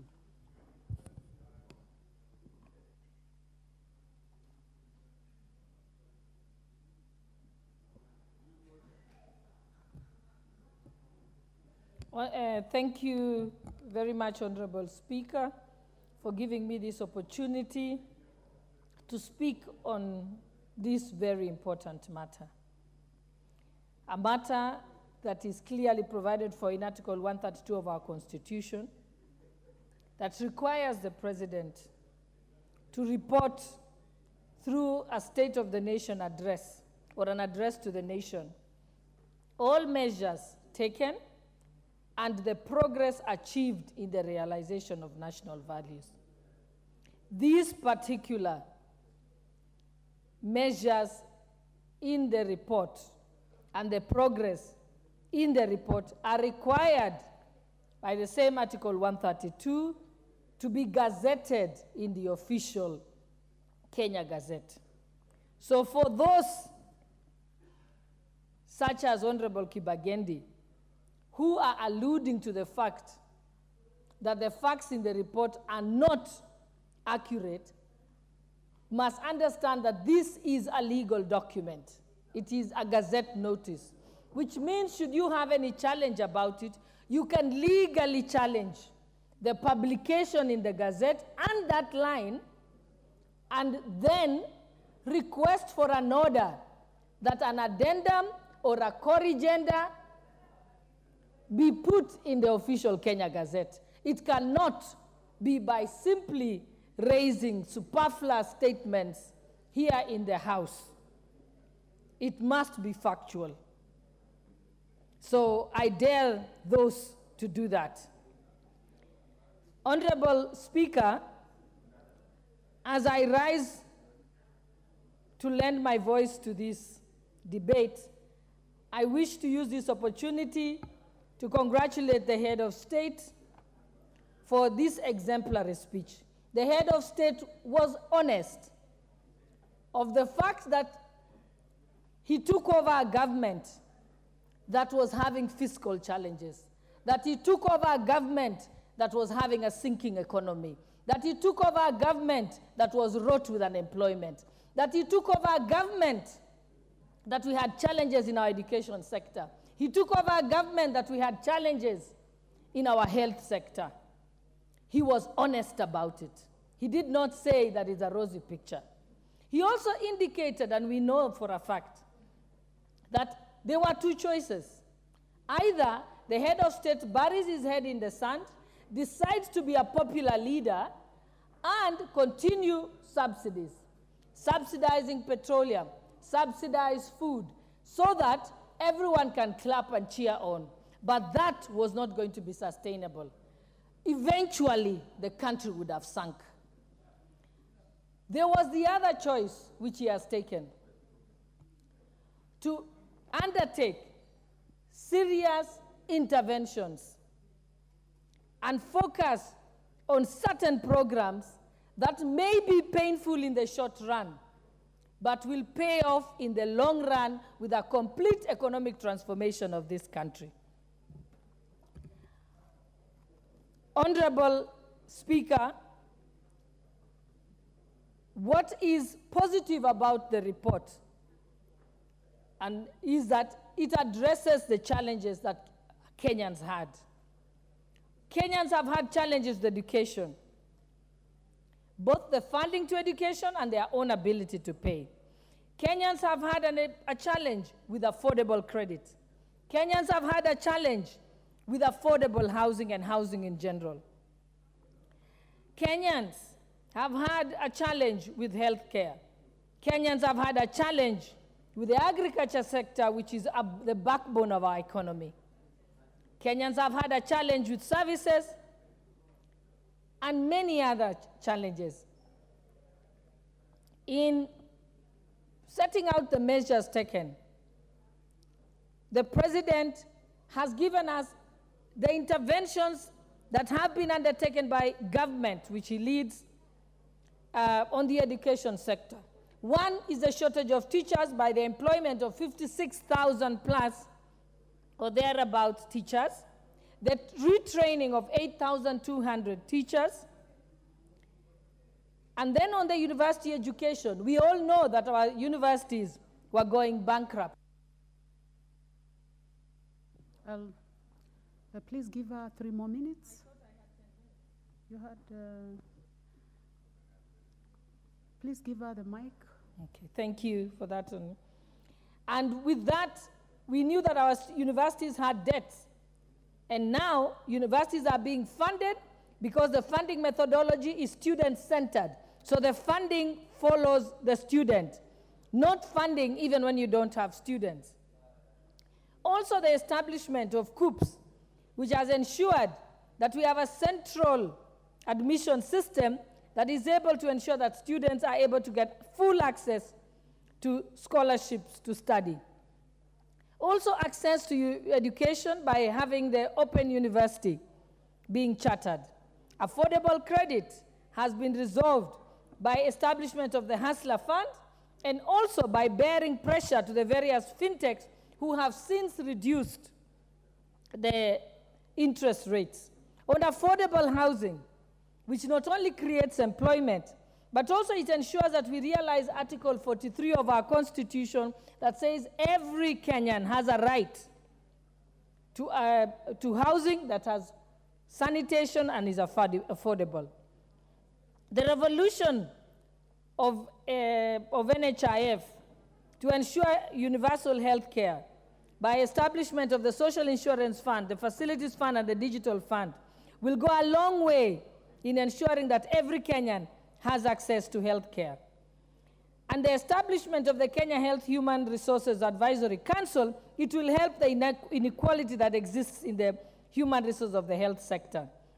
Agriculture has been revamped through the sugar, the rescuing of the sugar companies, there's the coffee, the cherry coffee fund, coolers being put there and dryers for farmers, and also the fertilizer subsidy.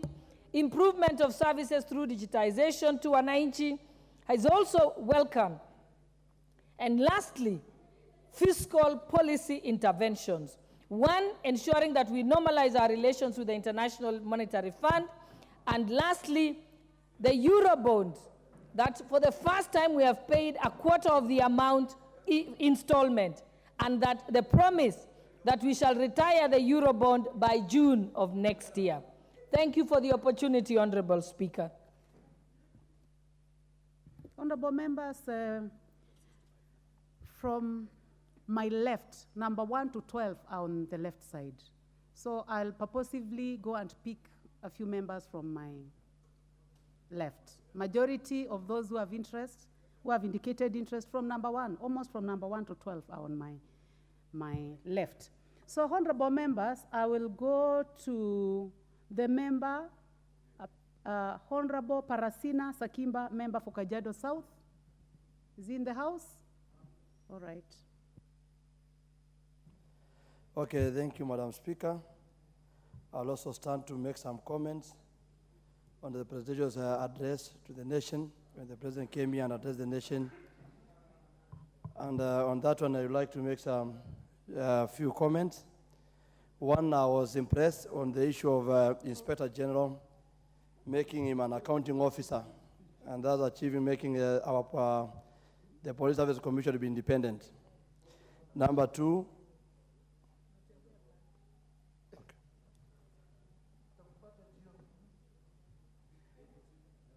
What is out of order, Honorable Member for Garissa? Madam Speaker, Is that the Honorable Member for Garissa? Yes, Honorable Member for Garissa, Deko Baro. Garissa Township. Correct. Madam Speaker, while I respect your ruling, that you will be giving some members from the other side who have just come into the chambers and were here since 9:30, it will be unfair.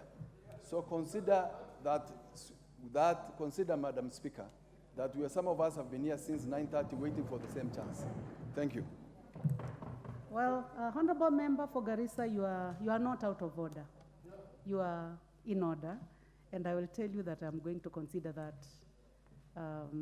I was just sensitive to the fact that all the interventions that I'm seeing are on my right, but I'll endeavor to do what I have said. So I'll stick to what I have said, but I'll take into consideration what you have said. Please proceed. The member who was on, that was the Honorable Parasina Sakimba, member for Kajiado. Please proceed. Let me produce, Madam Speaker.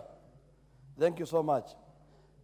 Like I was saying, I support and I support the presidential address. One of the issues that I got to my attention is making the Inspector General of Police and Accounting Officer, making that institution fully independent. Number two, the repayment plan of paying the debts to a tune of 500 billion. So much welcome. And that is my plea that once that one is being executed, there are areas still which are under disadvantage. For example, in Kajiado South, whereby because of the heavy rain now, we are seeing a lot of damages to our roads, which make them impassable, and our people able to transport their food and produce. Madam Speaker, we are so much happy on the creation of 400 markets across the country. That one is going to enable our people to be able to transact well. We understand some of them are doing the kibandas, and it's making them not able to take advantage of the market because of challenges of weather. The other issue is about the ICT hub centers that the President was talking about them.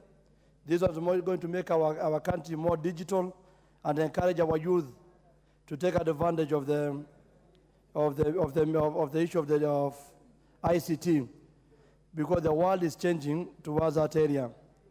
The other issue is about the recruitment process of men and women in the uniform in the security sector. He said that 75% will be given to the people who are, or the recruits from NYS. That one is going to encourage our youth to participate in the program of NYS. Sometimes they say that there's nothing they gain from there apart from them going through small training. The issue is also the other advantage of that program, it is going to discourage a lot of corruption. Sometimes during the recruitment process, people are supposed to give money, people are supposed to do this and this, and people are given jobs on knowing who you know, and even selection being done in Nairobi. So by the time you're going to give NYS, we are going to pick the people who are so much interested in that job.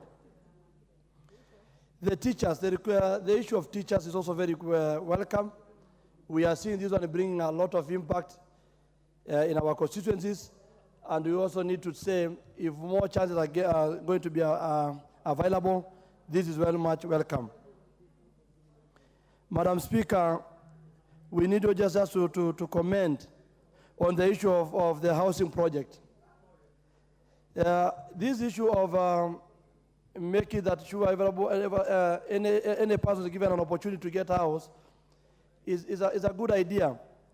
But some of us who are coming from disadvantaged areas or far from the mainstream, main cities like Mombasa or Nairobi or Nakuru, like in Kajiado South, we need to see by when are we going to be reached in the program of housing, because that is also going to help our people, as we are going to see that.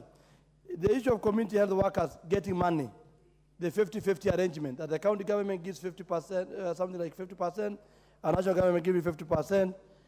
I can assure that those people are so much happy, and those are the programs that we need to encourage, and we are so happy. I will not take much time because I see many members have interest. I support the presidential address to the nation. Thank you, Madam Speaker. The Honorable Mary Maingi, member from where?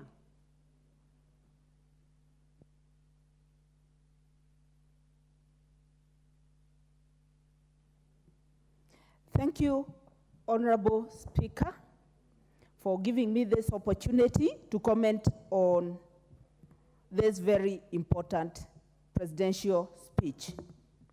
Madam Speaker, during economic downturns, large corporations often lay off employees to cut down on costs and to maintain profitability.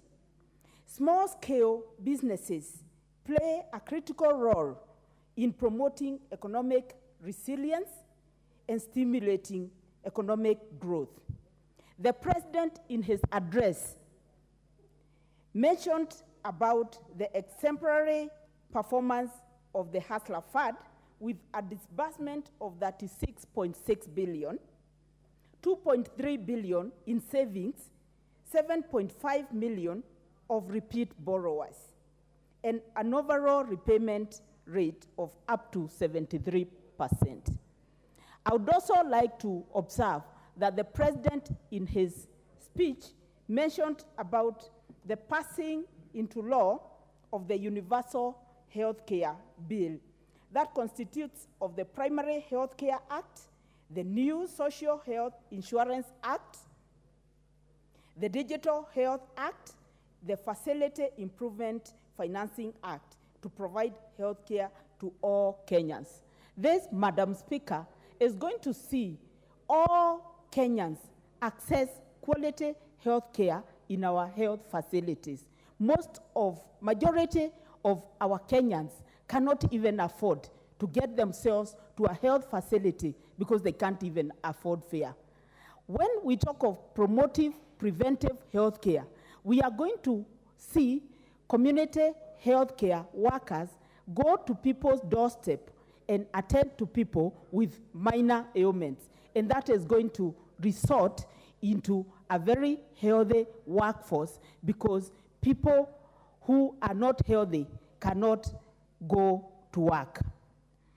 Madam Speaker, the President also mentioned about the employment of 56,750 teachers. This is going to reduce the deficit in our teaching staff, and as a result, we are going to have an improved teacher-student contact. Overall, we are going to have an improved quality of education in our learning institutions. Madam Speaker, allow me to congratulate the President in his speech, which was full of inspiration and hope for all Kenyans. And with that, Madam Speaker, I support. Thank you very much. The Honorable Aden Mohamed, member for Wajir East. Thank you, Madam Speaker, for affording me this opportunity. I stand to support the speech of His Excellency the President. There were so many good things in that speech: digital transformation, more teachers for our schools, universal health care, and all that. But Madam Speaker, and fertilizer for agriculture and for coffee and things like that. But Madam Speaker, I come from a region called Northern Kenya, a region that has been marginalized for so many years. Madam Speaker, I am cognizant of the fact that there was sessional paper number 10 of 1965, which has prioritized development along the railway line. A lot of the things that were in the President's speech look to be a duplicate of that sessional paper. Madam Speaker, 3/4 of this nation is arid and semi-arid, and the mainstay of that 3/4 of this nation is livestock. I have not heard any mention of the livestock industry in the President's speech. I find that is something that was omitted and something that should be of importance to this nation. Madam Speaker, our President is very strong on climate change. Actually, he is a global ambassador and champion on matters climate change. Our country is synonymous with our President's very eloquent elucidation of the vagaries of climate change. Unfortunately, one of the big manifestations of climate change in our country right now is the El Nino phenomena. Again, I have not heard or seen any mention of the El Nino phenomena that is ravaging our country in the President's speech. I implore the President and his team also to take these phenomena very seriously. Parts of my constituency and major parts of northern Kenya are now under floods. Over 50 people have lost, unfortunately, have lost their life because of floods. Madam Speaker, our nation is paying about 1.871 trillion in debt this year. The biggest burden this country is facing is the debt burden. While I applaud the efforts His Excellency is making in reducing our debt burden and paying off at least a quarter of the Eurobond in advance before its maturity date of 30th June of this year, of next year, I have not seen a correspondent reduction in our appetite for expenditure. While we are paying for every 100 shilling we collect, we are paying 81 shillings to service our debt.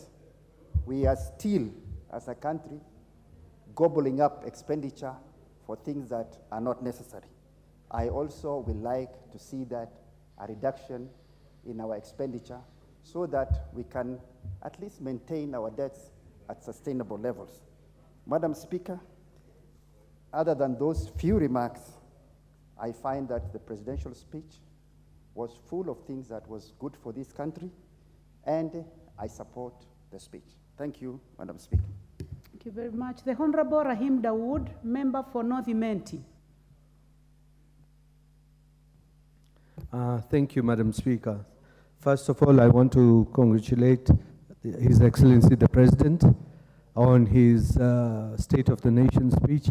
Madam Speaker, the first thing when President was sworn in, he signed in 6 judges of the Court of Appeal who were pending prior in the other administration, as well as increasing the judiciary fund. He increased it by 3 billion shillings, Madam Speaker, and the judiciary under my sister CJ Martha Koome has been doing exemplary well.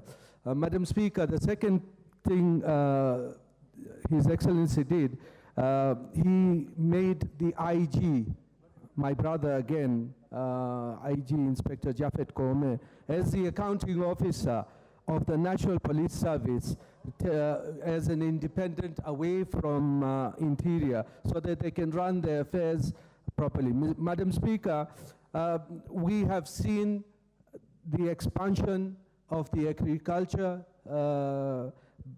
because of interventions which were done, reducing the fertilizer cost from 6,000 to 2,500, which have now resulted in an extra 18 million bags. and more than 200,000 acres under maize production, Madam Speaker. That has even gone further to reduce the price of unga from 250, the highs of 250, to between 145 and 165, Madam Speaker. And I am really surprised, Madam Speaker, the opposition or the minority side have not acknowledged the reduction in prices of unga, which has been from the intervention of His Excellency the President. Madam Speaker, we have the affordable housing, and there are over 746,795 affordable houses in the pipeline, where these houses will create jobs for the Juakali sector.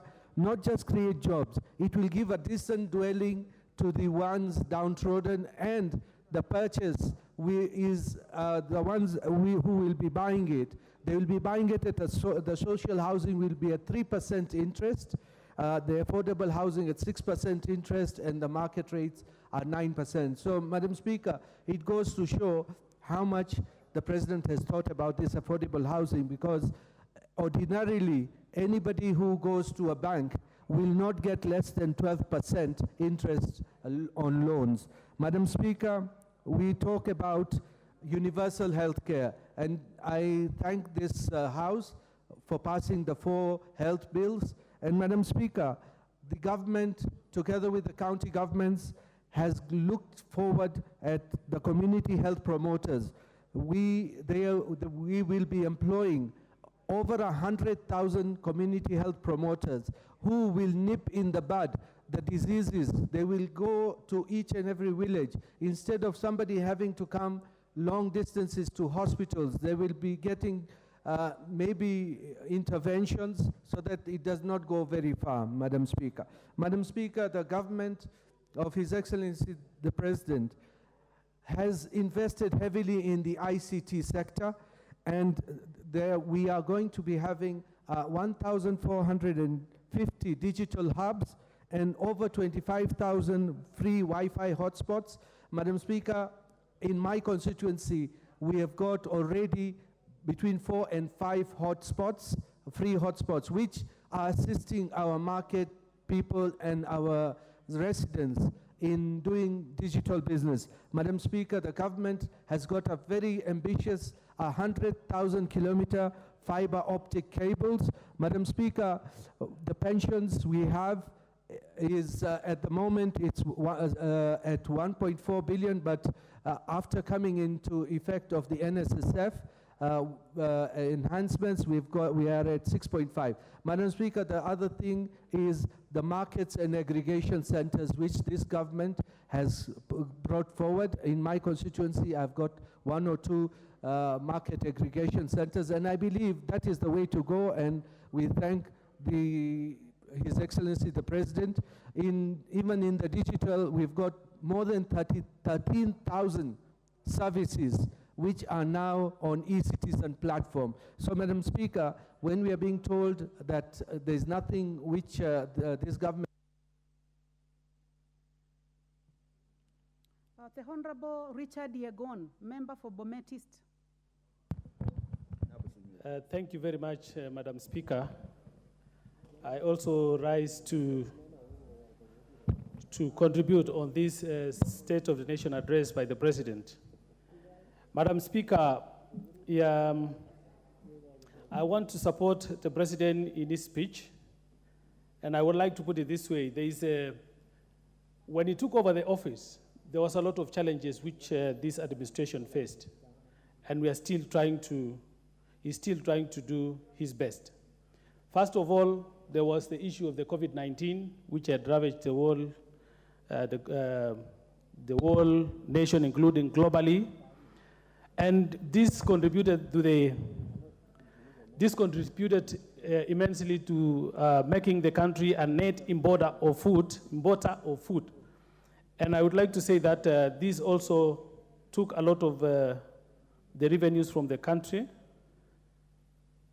There is another issue also where the President talked about, whereby when he took over, he made the Inspector General of Police to be the accounting officer for the police, whereby thus marking the thus making the police force financial autonomy. The cost of living being a reality, it has gone very high. This is not something which it is only this great nation of Kenya. It is also affecting all other countries. We have traveled to other countries. They're still talking about the same thing. The issue where the president also subsidized the fertilizer has given us an inch of trying to improve on these hard economic times. The cost of the 90 kgs of maize has come down from 6,500 to 4,000, 3,500 to 4,000 in my area. Thus, being a reality, the issue of subsidizing production. Madam Speaker, the issue of distribution of these fertilizers, whereby the subsidy which was done for 5.5 billion bags of fertilizers, the president talked about further devolving these distribution units further to the local level, which is also going to give us, help our farmers in getting all these. The coolers also have been talked about by the president, which are going to be supplied to the farmers in all our areas, including my constituency, whereby areas have been, and there are some areas which have been pointed out where these cooling plants are going to be installed. The UHC, this is the universal health care also the president talked about, whereby it's going to make all our people to access health facilities in all our hospitals. This UAC is going to allow all our people not to venture into the issues of making harambes in order to access the health facilities, Madam Speaker. There is another issue of the pending bills. The president talked about clearing the pending bills before we start the new ones. The issues of infrastructure, whereby we are seeing it going on now. This is a reality where the president talks. I like the president talking about all these things, and it is making it now a reality because he is facing the bulls by the horns. You're holding the bull by the horns. And again, lastly, Madam Speaker, I want to say, before some people pointing hands at the president, I would like to ask also some of our honorable members who are very critical to this government to tell us what they have really done in their constituencies before bringing these issues of trying to point the fingers in this administration. Thank you very much, Madam Speaker. Thank you very much. Honorable members, this morning, seated in the public gallery, we have students from Riara International School, from Dagoretti constituency, Nairobi County. You are welcome to the National Assembly. The next opportunity, honorable members, will go to the member, the Honorable Ochanda. The Honorable Gideon Ochanda, member for Bondo. Thank you, Madam Speaker. Madam Speaker, the President was carrying out a very critical national duty last week in this House. And it needs to be understood that it was a serious national duty. I only want to do 3 comments. And these comments, I ought to have played them when the majority leadership were here. Number 1 is the whole issue of the environment of the statements that we do. The second one is, how do we package public information? And lastly, the support, the big support, huge support that's going to the counties from this financial year onwards. Madam Speaker, the environment which we operate in sometimes makes some of the statements that are done publicly not to be properly understood by the citizenry. We have a citizenry that is immediate. They want immediate results. They want results today. You talk about a fertilizer. They want that fertilizer in the farm today. They want the maize today. They want the products today. So this is one thing that when we package public information, particularly the segments of government that does this, needs to be very, very, very clear that we are talking about, or we are communicating to a public that needs results now.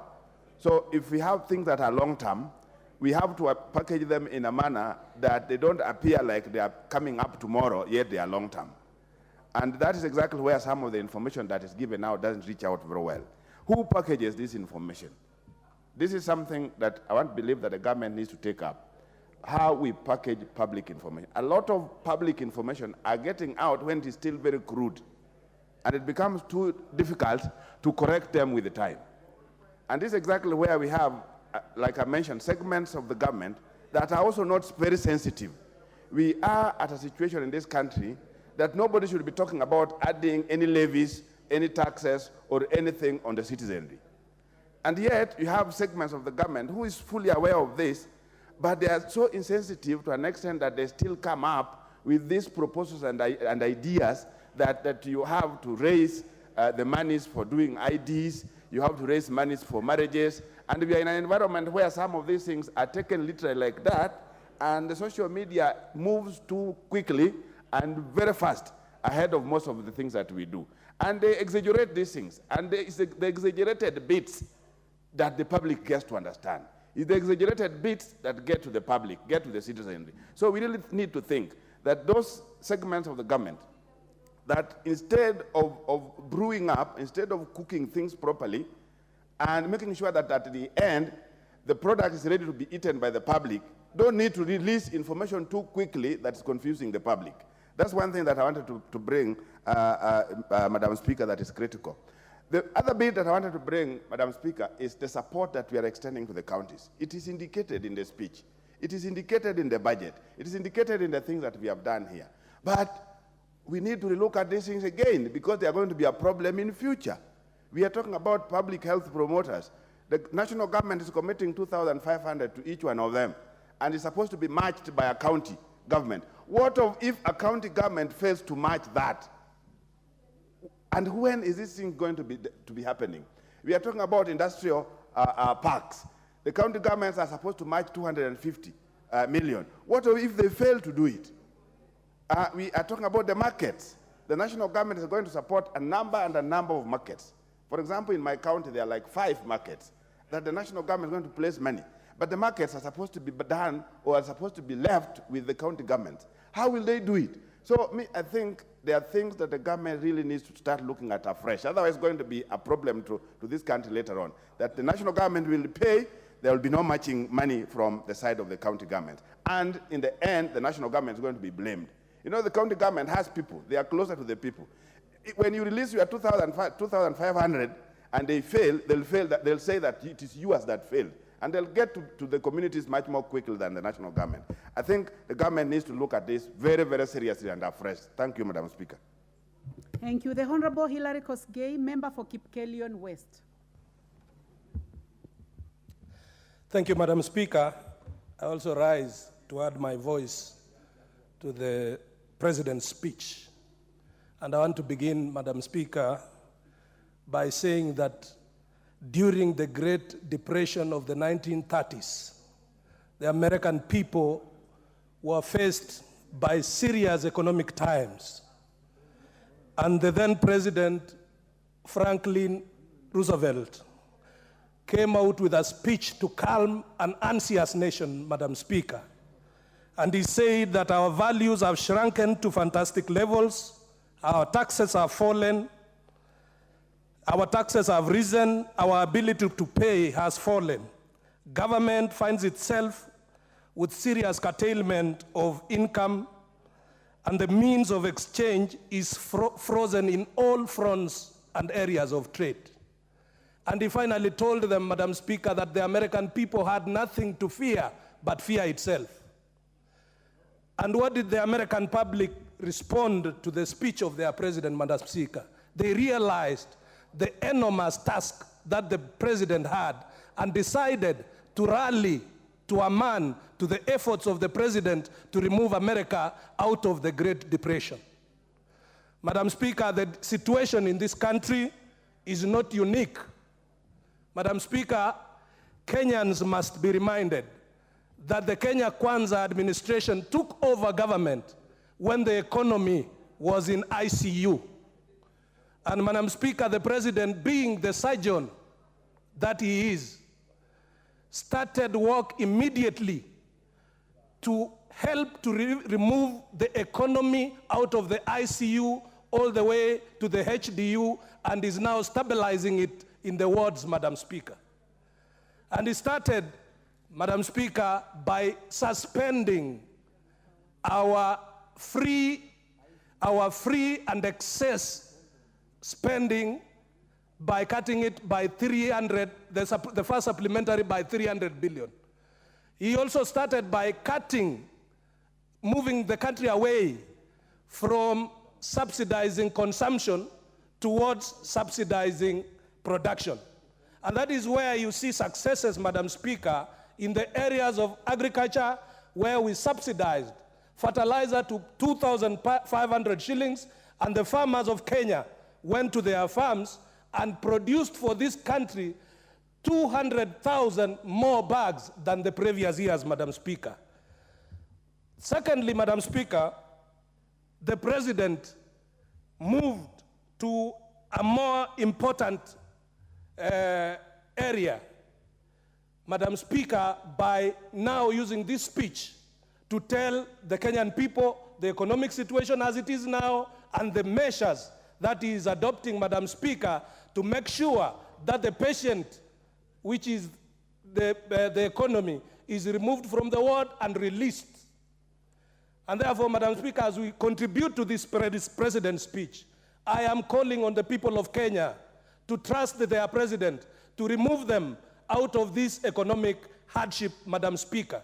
And these economic hardships were put on us by the excess spending by the previous government. And it is all over, Madam Speaker. You see social media reports the other day when the roofs of JKIA are leaking. The current Minister for Infrastructure and Transport, Mr. Kipchumba Murkomen, is blamed instead of blaming the tenderpreneurs who had captured the previous regime, who implemented that project, Madam Speaker. And therefore, Madam Speaker, we need to be candid and to tell the people that the mess that was created by the previous regime is what the President is cleaning. And Madam Speaker, it is what is going to form the foundation for progress for the Republic of Kenya. And I want to assure the people of Kenya, this country shall rise and it shall be good. So, Madam Speaker, what are the areas the President touched on? Madam Speaker, we have passed the four bills, the 4 healthcare bills.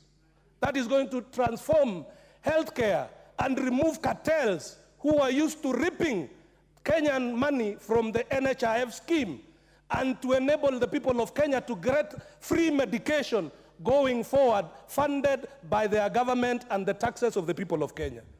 Number 2, Madam Speaker. 1 minute for him. 1 minute. Please conclude.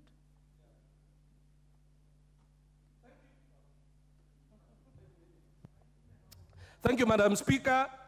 The second one is the reforms in the coffee sector, the dairy sector, and the sugar sector, Madam Speaker, where we have waived over 117 billion non-performing loans to the farmers of Kenya and send a warning to the cartels that were used to occupying that space, that it is time for them to get out of the space and the Kenyan farmer to benefit from the activities and of their present government, Madam Speaker. So, Madam Speaker, on the NYS, the President promised that going forward, we will take 40,000 cohorts from every village, which will be used as a basis for recruitment to the forces to avoid situations where Kenyans are forced to pay money to get opportunities for recruitment in the disciplined forces, Madam Speaker. Madam Speaker, the speech was good, and it has a lot of things that time cannot allow. Let me stop there and beg to support, Madam Speaker. The Honorable Lillian Sioi, member for Trans Nzoia County. Thank you, Madam Speaker, for giving me this chance to also contribute on the speech from the Excellency President last week. Madam Speaker, I want to appreciate the President on the fertilizer. Being a farmer and being a member of Parliament from Trans Nzoia County, a county that is a food basket for this country, Madam Speaker. On the issue of fertilizer, the President thought it well that it is better to subsidize the fertilizer and not subsidize the prices of unga, Madam Speaker. The President has killed two birds using one stone, Madam Speaker. This is because the cost of unga has come down after the fertilizer was subsidized. And right now, people who are on the streets demonstrating on the unga issue, I am sure that they are very comfortable because the prices of unga has gone down, Madam Speaker.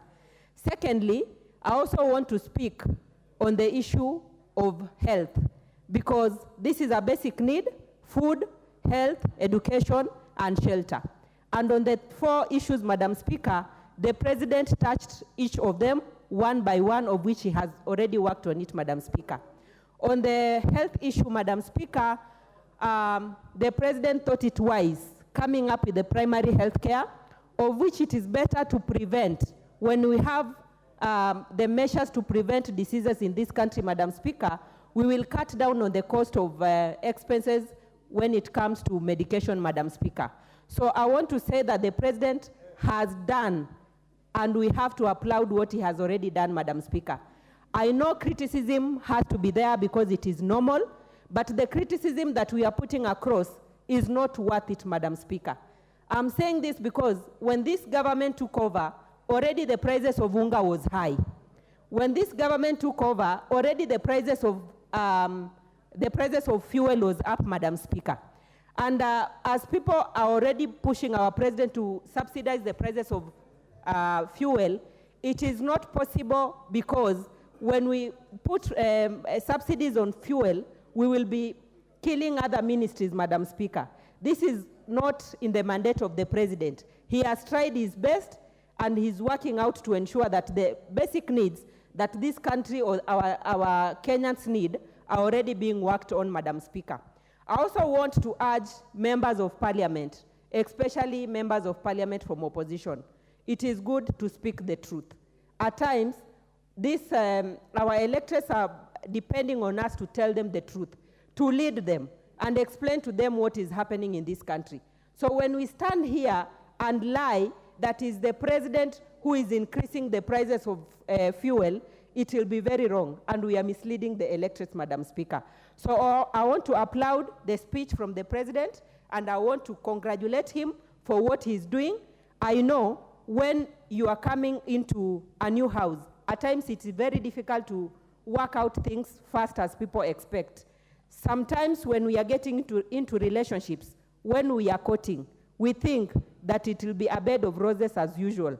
Then when you get there, you come to realize that it is more difficult. So when the president came in, he thought that we are not in ICU as it is at the moment. He realized later that things are worse than what he expected. And he's really trying his best to ensure that he brings up the economy of this country. And we want to pray for him. And as members of parliament, we also want to help him to ensure that he achieves the agendas that he promised this country.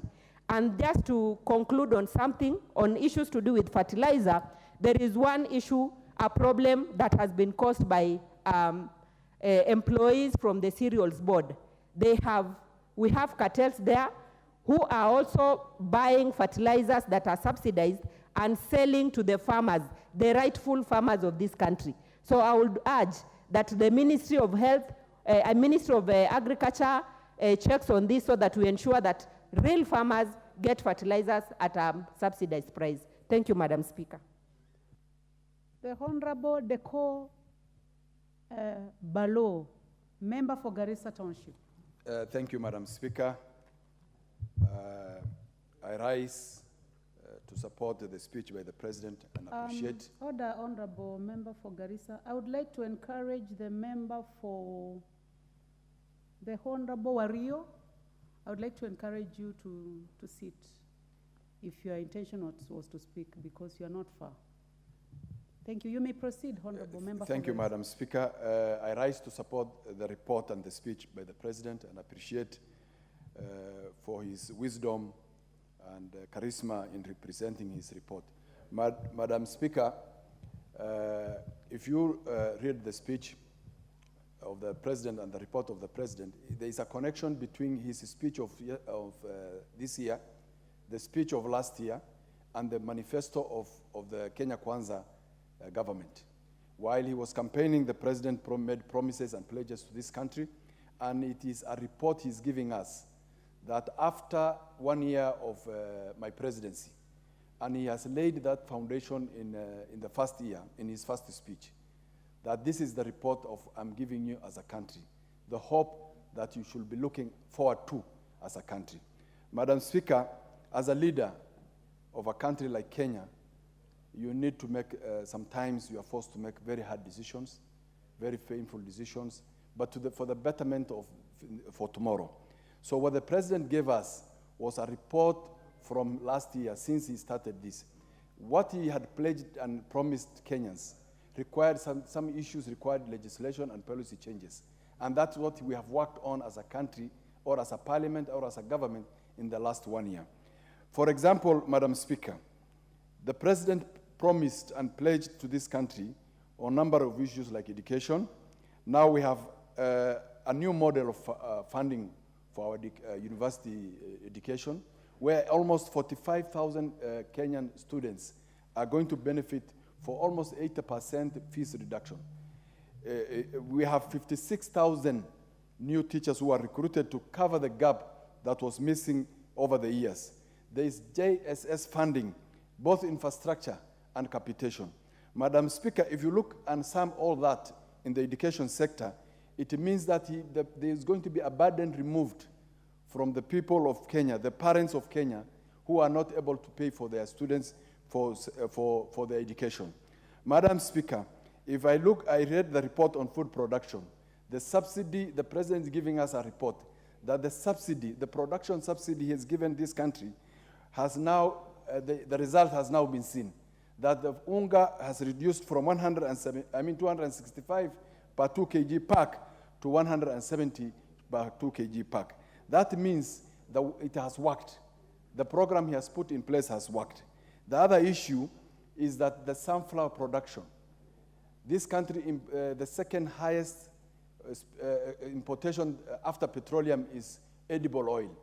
Now that they are giving out subsidized sunflower seeds to encourage farmers to grow, it means that in the next 1 year, in the next 1 year speech of the president, in the next address or the next report, we will have information on that subsidy on sunflower production.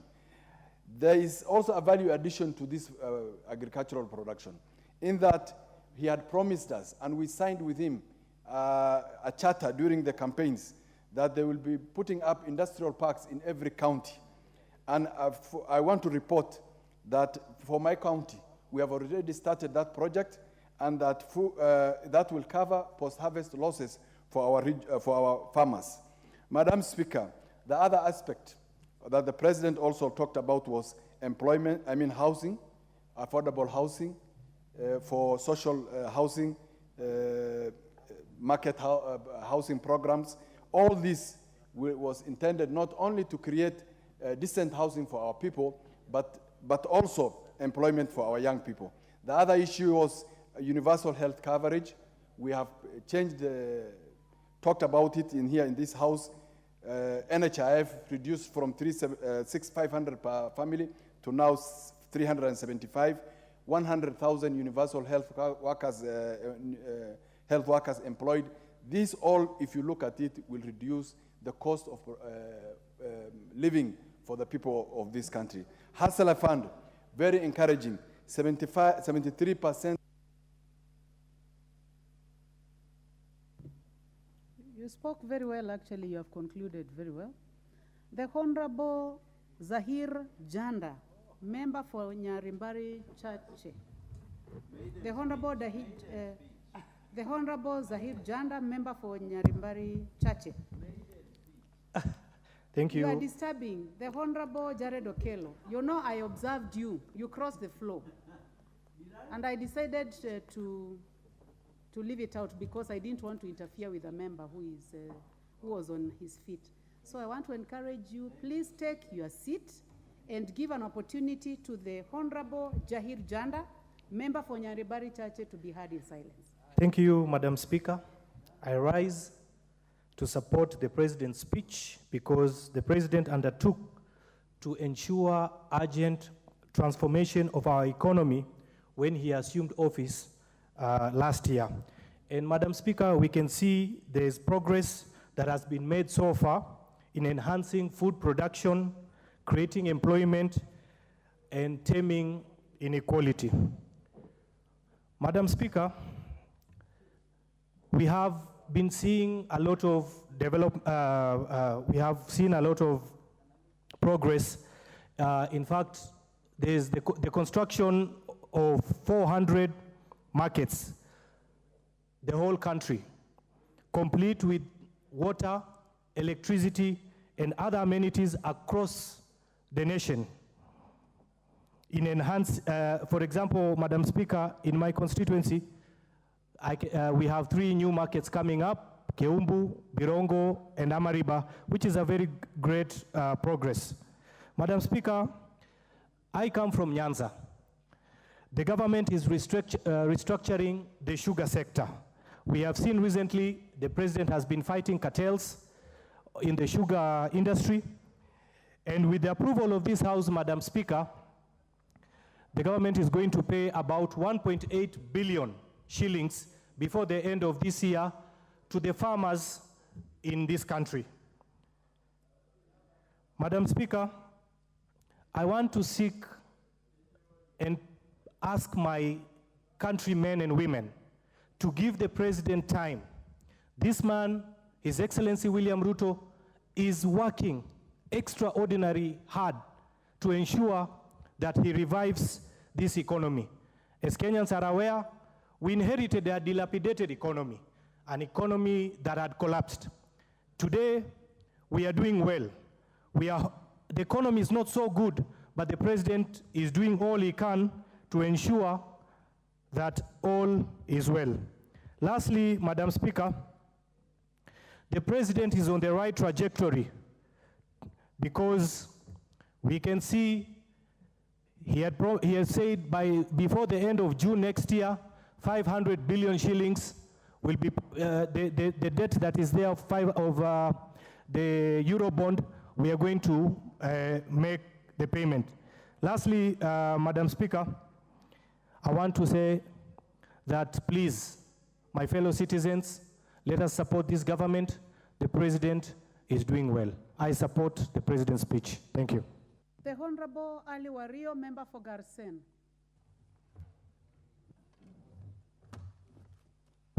Asante sana Speaker kwa fursa hii. Mimi pia napenda kupongeza Rais kwa hotuba nzuri. Mimi nataka kuongea kuhusu usalama wa nchi na usalama wa ndani. Vile Rais amesisitiza hapa, Mheshimiwa Speaker, inashangaza sana wakati serikali inatia bidii zote usalama ipatikane katika nchi yetu ya Kenya. Jamii wanazidi kuzozana, inafaa kutafutwa kini hasa inayosababisha jamii kukosana. Ndio maana hiyo labda serikali haitumii mbinu mwafaka ya kusaidia jamii kuishi kwa amani.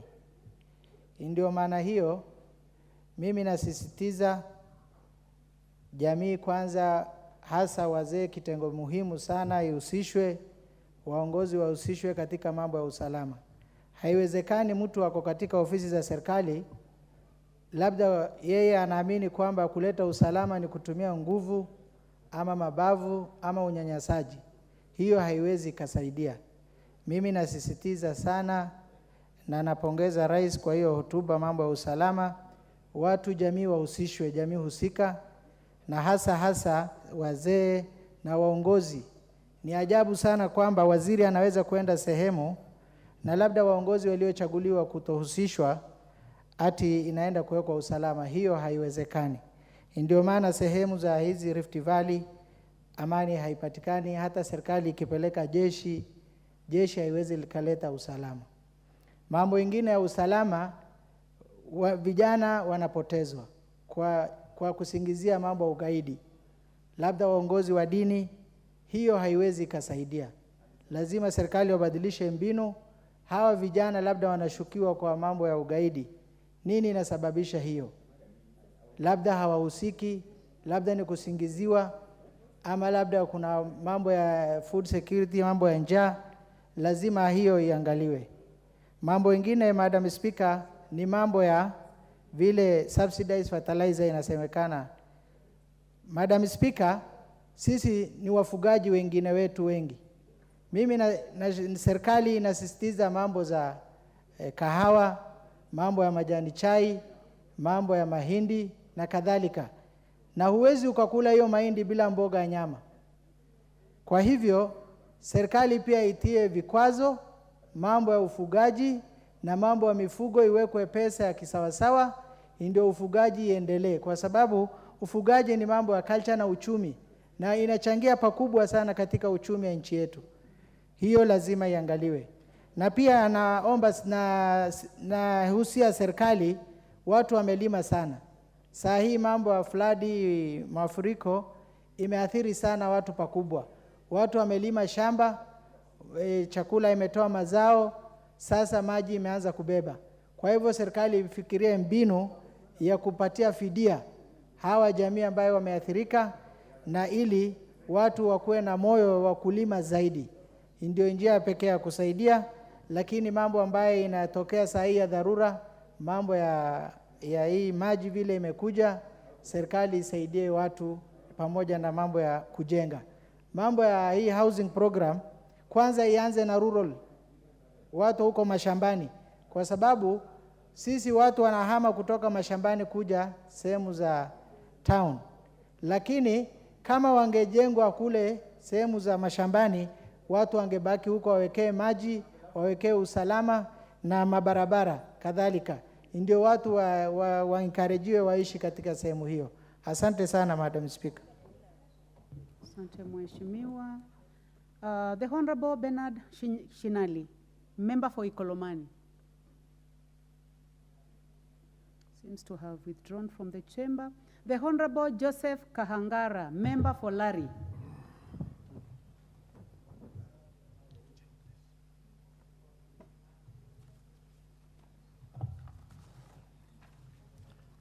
Thank you, Madam Speaker, for giving me this opportunity to also contribute towards the presidential speech.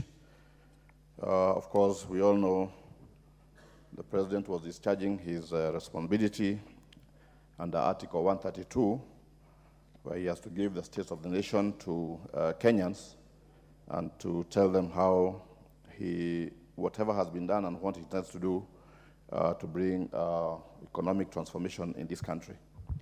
Madam Speaker, let me say that this speech came just at the right time, for the reasons that the President took over this country with a dilapidated economy.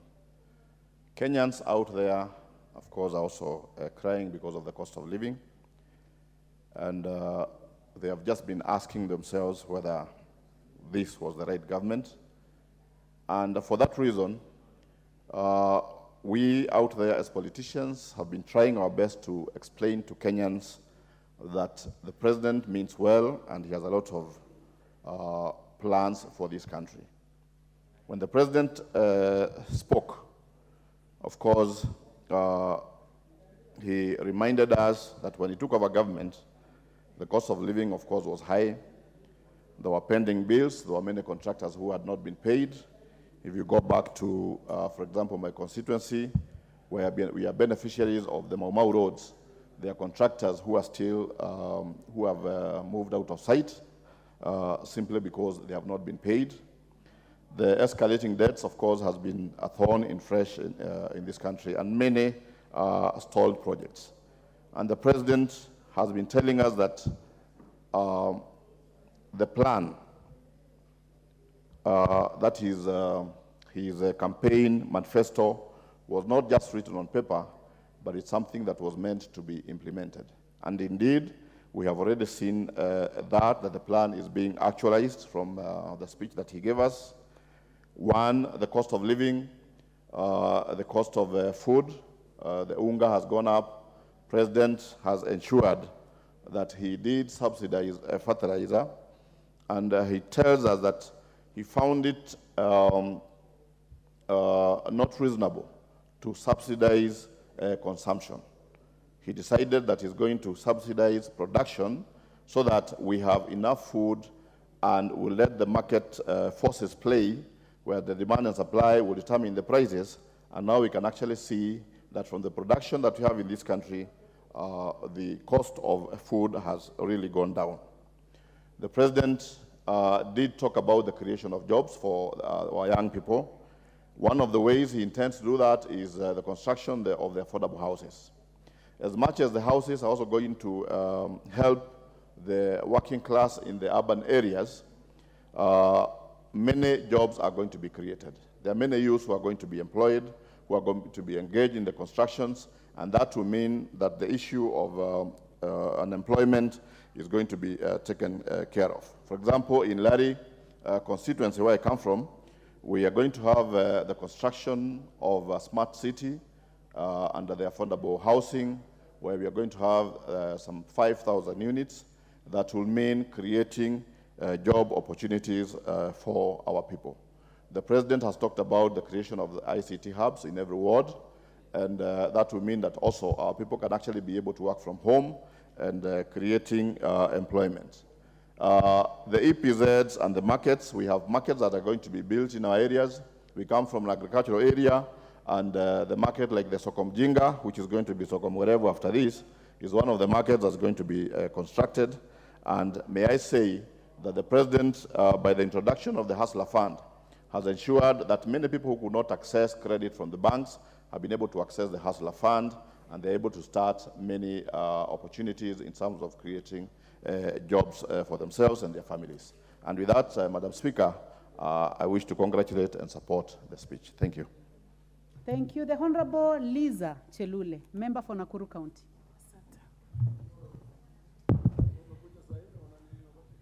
Asante sana Madam Speaker kunipatia nafasi huu. Pia nichangie taarifa ya president wetu ambaye amekuwa kwenye bunge na akatueleza mambo mengi ambaye amepanga kwa nchi yetu ya Kenya. Ningetaka kuchukua hii nafasi kumpongeza sana. Mheshimiwa Speaker, tunapoongea mambo ya maendeleo ya nchi yetu ya Kenya, sisi wote tunaelewa mambo vile ilikuwa yeye mwenyewe akishika kuwa president ya nchi hii. Tunaelewa vizuri tulikuwa na shida, changamoto ya mambo ya economy ya nchi hii. Kama president angechukua njia ya kwenda kulete madeni kutoka nchi zingine, saa hii wengi angekuwa popular ama angependwa na wengi. Lakini yeye mwenyewe kama kiongozi ambaye anaajibika kwa nchi ya kwa watu ya nchi ya Kenya, yeye mwenyewe alichagua kudeal na mambo ya Kenya na Kenyans. Kwa hivyo nataka kuchukua hii nafasi kumpongeza. Hakwenda kuchukua deni, vile zile madeni zuku ambaye tuko nayo katika nchi yetu ya Kenya ni zile zilichukuliwa bila hata Kenyans kujua. Kwa hivyo nataka kuchukua hii nafasi kumpongeza, kufika kwenye bunge na kueleza taarifa yake kulingana na uongozi ya nchi yetu ya Kenya. Nataka kuongea juu ya mambo ya affordable houses ambaye imeanzishwa na inaendelea. Nataka kujibu mjumbe wa Pondo mwenye alisema president wetu anaongea mambo mengi na atekelezi. So ninashangaa sana kwa nini mjumbe mzima anaweza sema mambo mengi sinasema na president na atekelezi. Ametekeleza mambo ya affordable houses, ametekeleza mambo ya fertilizer. Wakati huu wananchi wa Kenya wamechukua fertilizer ambaye wameweza kulima, wameweza kuwa na chakula mengi, hivyo ni kutatua shida ya njaa katika nchi yetu ya Kenya. Nilifurahi sana wakati aliposema anataka kuaibisha mambo ya njaa katika nchi yetu ya Kenya. Na kwa kusema kweli amefanya hivyo sababu ametupatia fertilizer. Mimi pia nikiwa mjumbe, mimi pia ni mkulima. Nimefurahi sana kwa hiyo fertilizer sababu imeniwezesha niwe na mafuno ambayo imenisaidia kwangu kwa mambo ya chakula. Mimi siwezi kwenda mahali kwa maduka kununua chakula, na watu wengi pia walipata chakula mengi na hata wakaweza zingine akaweza kuuza zingine. Ngine, Madam Speaker, ni mambo ya Hustlers Fund. Hustlers Fund zile pesa zimechukuliwa na kina mama, vikundi ya kina mama, na kina mama ninajua wengi ambaye walichukua hizo pesa ni kina mama. ni pesa ambayo imehesabika kwa mabilioni, na ninafurahi sana sababu watu wamefaidika. Hakuna mtu amekaa nyumbani kiolela sababu hana pesa. Ninajua kwa kusema kweli tuko na ugumu kidogo kuhusu mambo ya uchumi katika nchi yetu ya Kenya, lakini sio hiyo kusema tuketi tu tuketi tu tukilia. Tuko tukisikia mambo ya president wetu, mambo ya fertilizer watu wachukue, mambo ya loan watu wachukue, ndio waweze kuendelea na mambo ya biashara zao. Nataka kuiguzia pia mambo ya community health promoters, wale watendakazi ya serikali ambaye watakuwa wakilipwa na county government na watakuwa wakilipwa na serikali ya national pia, kutembea pale nyumbani kuangalia afya ya wananchi pale nyumbani, ili waweze kutatua shida ya wale wako wagonjwa at that early stage. Ionekane kwamba mtu akiwa na tatizo fulani anaweza kutibika kwa wakati mzuri. Hii ni mambo ya kutatua mambo ya health ama mambo ya afya katika nchi yetu ya Kenya, sababu hiyo ndio ya maana sana. Mambo ya afya, mambo ya chakula na mambo ya kuendeleza mambo ya biashara katika nchi yetu ya Kenya. Napongeza president wetu pia kwa mambo ya climate change. Juzi on Monday or Tuesday tulikuwa na mambo ya upanzi wa miti katika nchi yetu ya Kenya, na ninataka kuamini tuliweza kupanda zaidi ya 800 seedlings ama karibu bilioni 1 ya miti katika nchi yetu ya Kenya. Hiyo ndio hatua maalum ya kuhakikisha tumetatua mambo ya climate change ama mambo ya mazingira katika nchi yetu ya Kenya. Ninampongeza sana na ninasema heko President, Mungu akusaidie, tuko nyuma yako. Asante sana. Mheshimiwa John Waluke, mbunge wa Sirisia.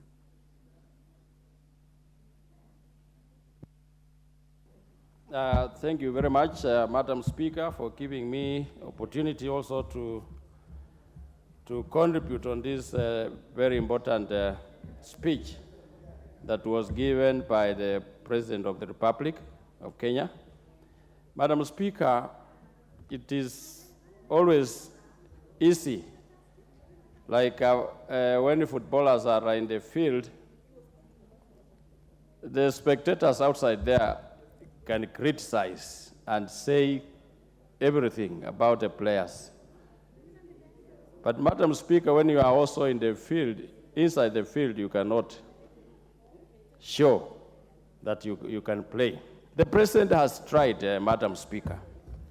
In his speech, Madam Speaker, there are so many things that he mentioned that are good for the country, for us as a country, Madam Speaker. Madam Speaker, things like ICT, Madam Speaker, if it goes all over this country, Madam Speaker, it is going to help Kenya to become digital, and it is going to help even our children to use it, look for jobs outside Kenya, Madam Speaker. Madam Speaker, the President took over this country when it was down completely.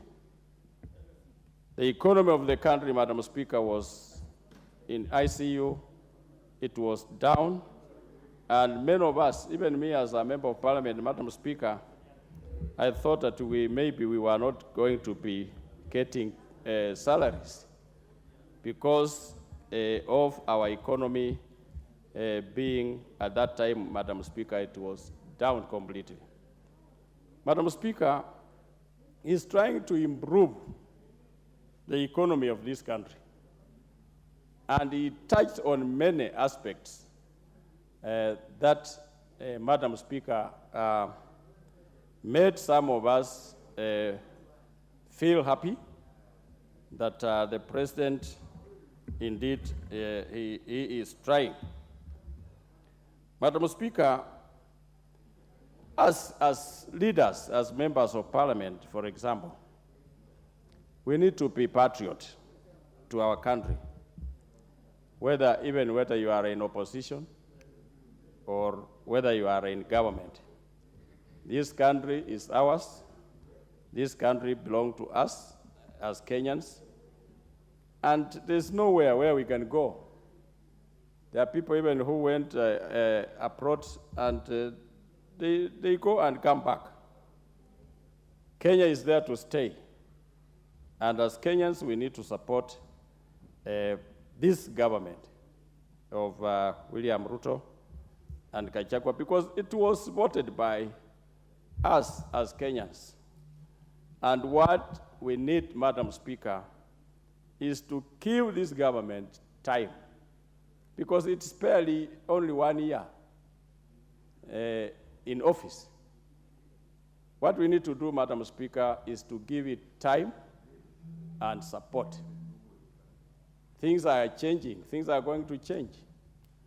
He talked about the Inspector General of Police being independent now from the Office of the President because, Madam Speaker, the police were not being managed well by the Office of the President, but now being independent, I'm sure that police outside there, they are feeling good that the Inspector General himself is going to take care of them.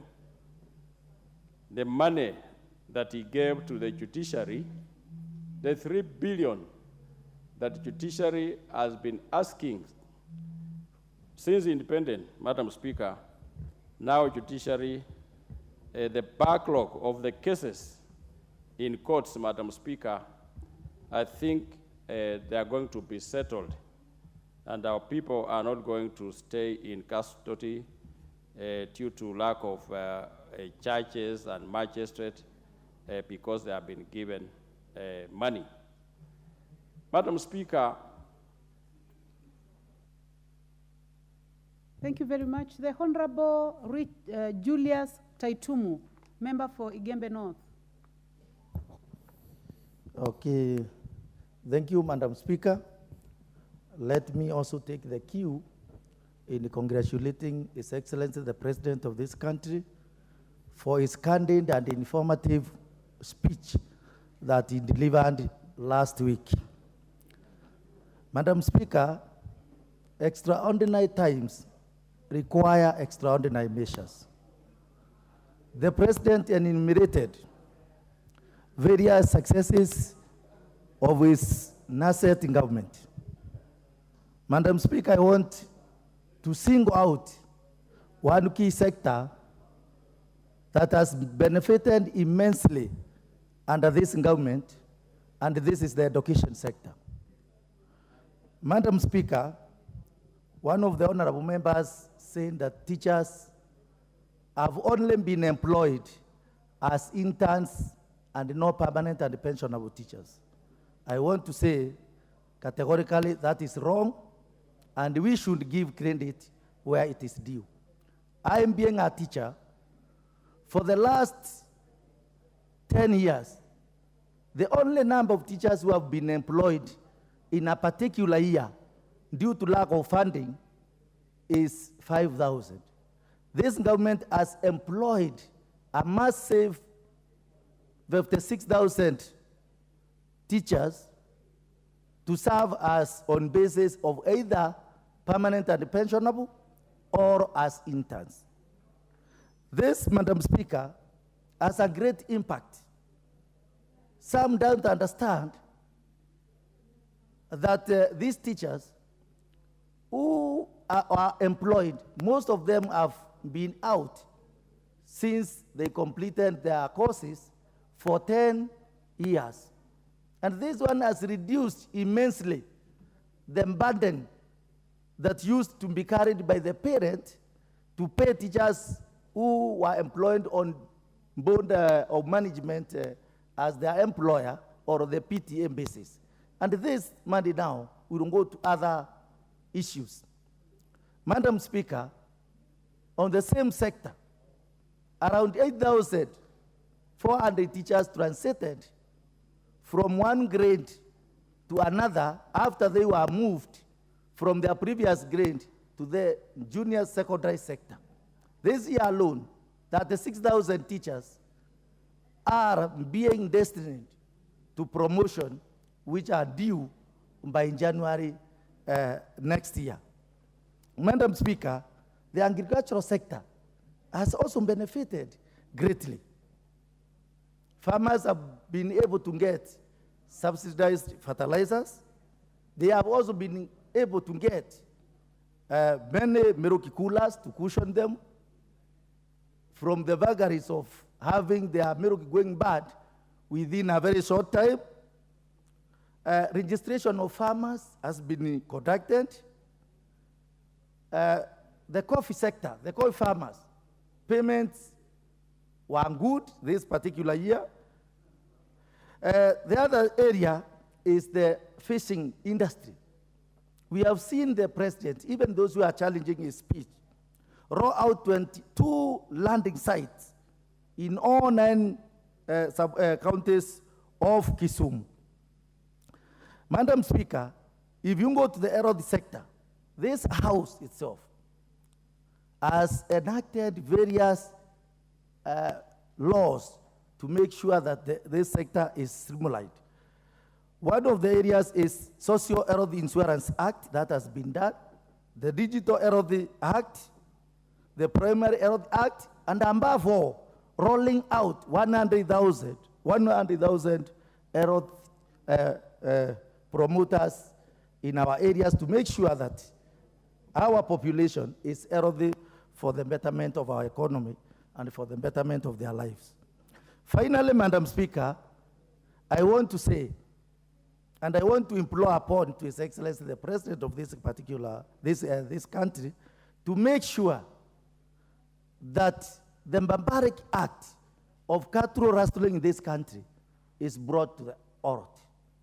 Because the pastoral community and the areas that do this kind of farming are suffering a lot due to this heinous act of the cattle. Thank you. The Honorable Rashid Benziba, member for Kisauni. Asante sana Madam Speaker kwa kunipa fursa kuchangia hotuba hii ya Mheshimiwa Rais iliyokuwa hapa Alhamisi iliyopita. Kwa kweli Wakenya wengi walitegemea kusikia vipi hali ya gharama za maisha itakavyoshuka ama kupunguzwa kwa makali yake. Lakini la kusikitisha Mheshimiwa Speaker ni mizigo mizito ya kodi kwa Wakenya. Hatupingi kodi, lakini mapato ya Wakenya yanazidi kupungua. Hivi sasa watu wananunua unga robo. Tujiulize sisi hapa, ni vipi tutakunja sera ya kodi bila kuvunja migongo ya Wakenya. Mheshimiwa Speaker, Kenya si Ulaya wala Marekani. Sera ya kodi yafaa kuzingatia hali ya uchumi. Uchumi wetu wategemea wengi wa mapato ya chini. Bila shaka hustlers hawawezi kulipa kodi kama viwanda ama nchi zilizostawi. Ndiposa nasema tukunje bila kuvunja mbavu za Wakenya. Mheshimiwa Speaker, kuhusu kushusha bei ya mbolea ni jambo la muhimu sana Mheshimiwa Rais amefanya, kwa sababu inavunja ama inakata gharama ndogo za wakulima. Lakini shida bado iko pale pale Mheshimiwa Speaker, kwa sababu gharama za mbolea zimeshuka, lakini mkulima anaenda dukani, ananunua mbolea ile, anatumia chombo kinachotumia mafuta kumletea katika shamba lake. Anapofika shambani, ile tingatinga linalolima linatumia mafuta, linalima pale kwa kutumia mafuta ambao gharama bado inakaa pale pale. Akimaliza mazao yanakuwa ni mengi kweli, lakini kuyasafirisha pale paka viwandani ni anatumia tena vyombo vya mafuta ambavyo vinapeleka ile mazao katika shamba, katika viwanda. Na akifika viwandani vile vile, kama ile bidhaa ni ya kusagwa, inatumia mafuta tena kusagwa yale mazao. Bado gharama za maisha, akitoka pale kupeleka sokoni, bado anatumia gharama tena kubwa zaidi. Kikubwa ni kwamba tuangalie vipi tutashukisha bei ya mafuta, kwa sababu bei ya mafuta ndio inayochangia kila jambo ambalo linafanya hali ya maisha kuwa magumu. Kwa hivyo mbolea ni sawa, lakini mafuta ni lazima yaangaliwe vipi itaweza kushukishwa. Watu wengi hasa wa Kisauni na Pwani kwa jumla wanataka kunufaika kutokana na rasilimali zilizo katika sehemu zetu kama bahari, mbuga za wanyama pori, madini. Wapwani vipi watafaidika? Lakini katika hotuba hii hakuna chochote kilionyesha vipi tutafaidika sisi katika swala hilo ama katika rasilimali zetu. Hili swala la kulaumu serikali iliyopita lazima likome na liishe, kwa sababu sasa tangu serikali hii ichukue mamlaka ni mwaka mzima. Vipi tunakaa bado tunasema ile serikali iliyotoka, watu washawasahau waliotoka. Vipi nyinyi mko hapa bado mwalaumu? Ni mukae chini muone mna mipango gani ya kuweza kuboresha hali ya maisha badala ya kulaumu serikali iliyopita. Kuhusu ajira za walimu milioni 56,000. Kwa kweli hii ajira inasangazwa tu, lakini wengi hata tuioni, kwa sababu kama ingefanywa kihaki walimu 56,000, ingekuwa kila eneo bunge lingepata walimu 193. At least kila mtu angeona kwamba kweli walimu wameandikwa. Lakini ukija katika eneo bunge kama la Kisauni, walimu wameandikwa wawili pekee. Hiyo hata hatuihisi sisi kama kumeandikwa walimu. Lazima kuwe na usawa kwamba ikiwa ni ajira kwa Kenya, ni ajira ya Kenya nzima. Mheshimiwa Spika, hata kama tunataka kukamua ng'ombe, tuhakikishe kwamba tunambakishia maziwa, at least ndama wake aweze pia kupata. Tusimkamue ng'ombe paka damu tuone anatoa matoni ya damu. Kwa kweli Wakenya wengi hawakutegemea yale ambayo yamezungumzwa, walitegemea mengi ambayo yangewanufaisha, kwa sababu wananchi wanaumia, hali ya uchumi ni mbaya, fedha hakuna mifukoni. Mtoe kodi mtu ambaye anayo mapato. Kwa haya Mheshimiwa Spika, wacha nitoe fursa kwa wengine pia waweze kuchangia. Asante sana. The Honorable David Kiplangat, member for Soi.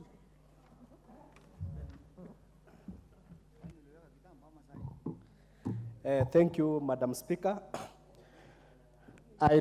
On behalf of the people of Soi, I really want to support the presidential address. The president managed to cover quite a number of ground in only 1 year.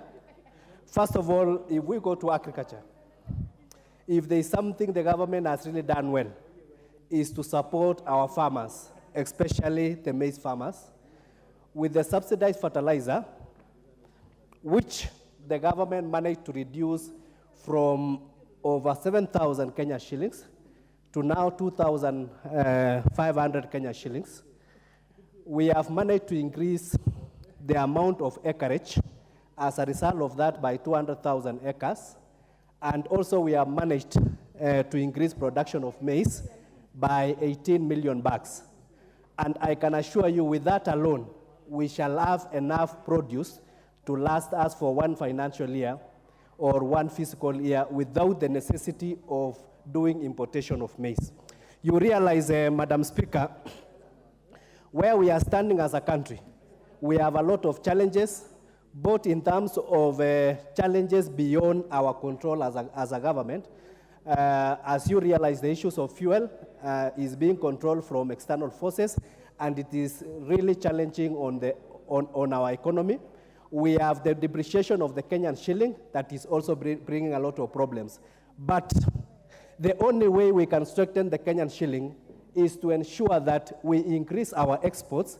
At the same time, we reduce our imports. And as we realize that for the last 1 year, because of the weather conditions that wasn't good, we were importing nearly everything. We were importing maize, which was duty-free. We are importing rice, which is also duty-free. We are also importing sugar, and we are also importing edible oil. That alone, in terms of the loss of revenue to this country, is a lot. Secondly, in terms of the amount of foreign exchange it requires in terms of dollars to be able to purchase food from outside countries. So if we can be able, as the president has stated, that by the year 2025, there will be no importation of any food product. If we can be able to do that, I can assure you the balance of trade will change by having the country being a net exporter. And with that, we shall be able to strengthen our Kenyan shilling to go where it was. Because if we have factors of depreciation in the Kenyan shilling and also the the rise in fuel prices, then it will really affect our economy. So we really support the president on that.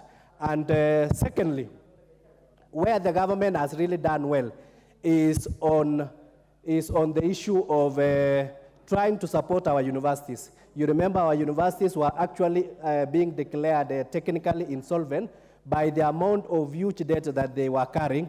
But the formula in which the president has come up through the education sector in terms of making sure that we give money to our institutions through student-based program by making sure that every course is costed and the costing of that course is supported by the government will go a long way in making our universities to be able to function well by doing away with the current debt that they have.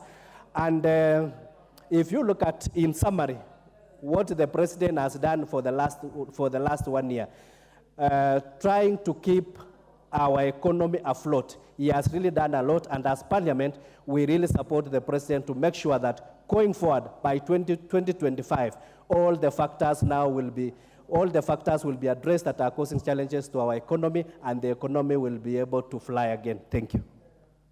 Honorable Moses Ijendi, member for Malava.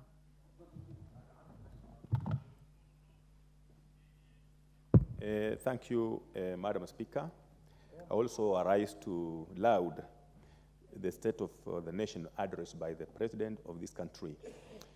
Madam Speaker, I listened to the President through his speech, and he touched on so many key areas that are very important for this country to take to development.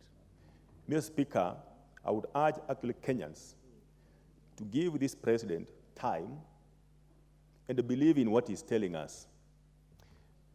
Madam Speaker, when I was a young person, youthful, I saw what this president actually did when he was Minister for Education. At that time, most of us were suffering joining university after staying at home for so many years, 3 years, and long recesses.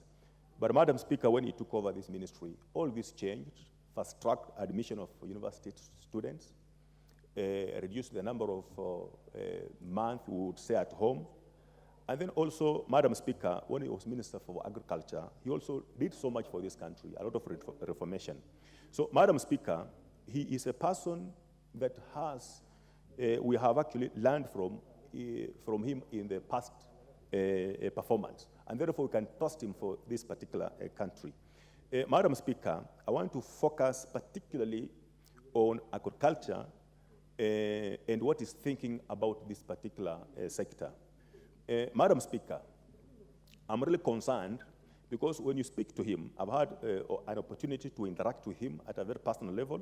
He's my neighbor down there.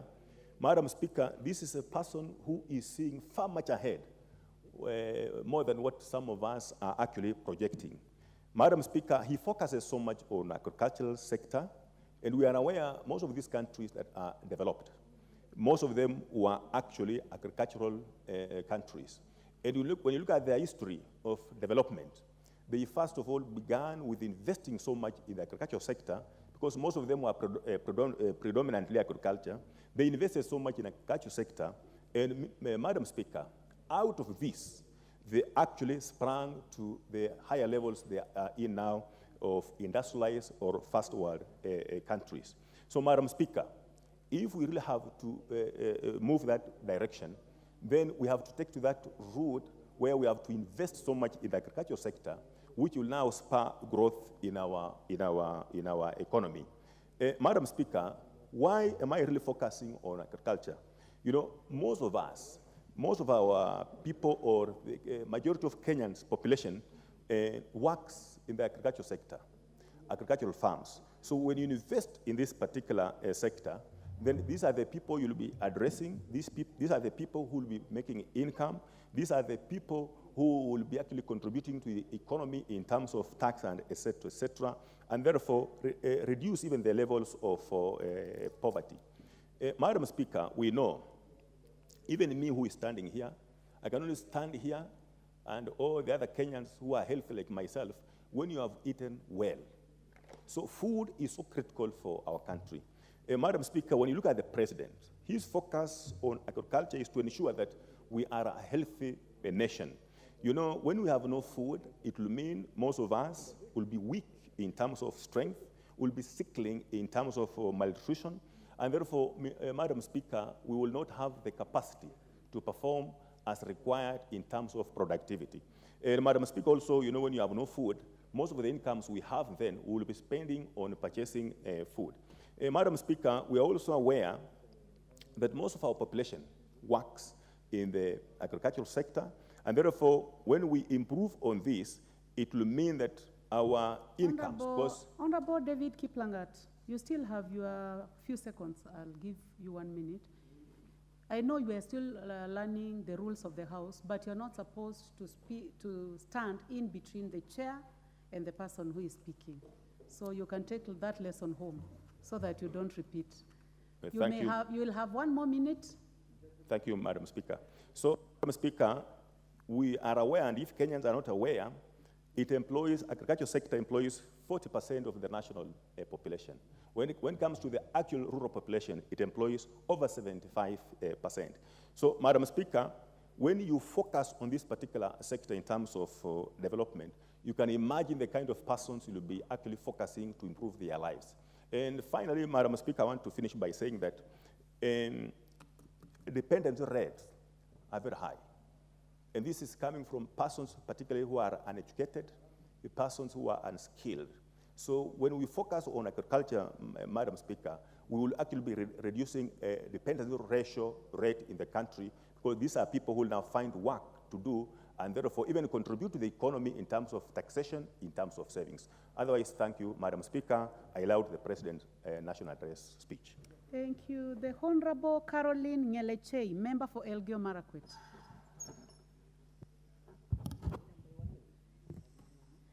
Thank you, Madam Speaker, for giving the people of Elgeyo Marakwet this opportunity to contribute on the presidential speech. Madam Speaker, first of all, let me laud the President for choosing a very unpopular path to save this country, Madam Speaker. Many people would wish to choose to fool wananchi or to fool the people of Kenya and become very popular. But then the President has chosen to be a very truthful man by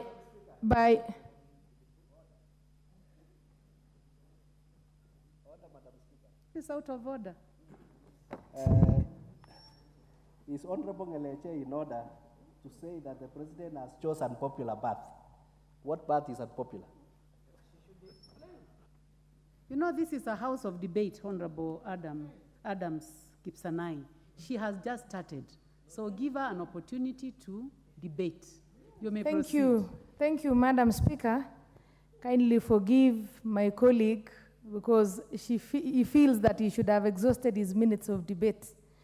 Madam Speaker, the unpopular path I was explaining is many people would like to be told lies, or many people would want to be sugar-coated.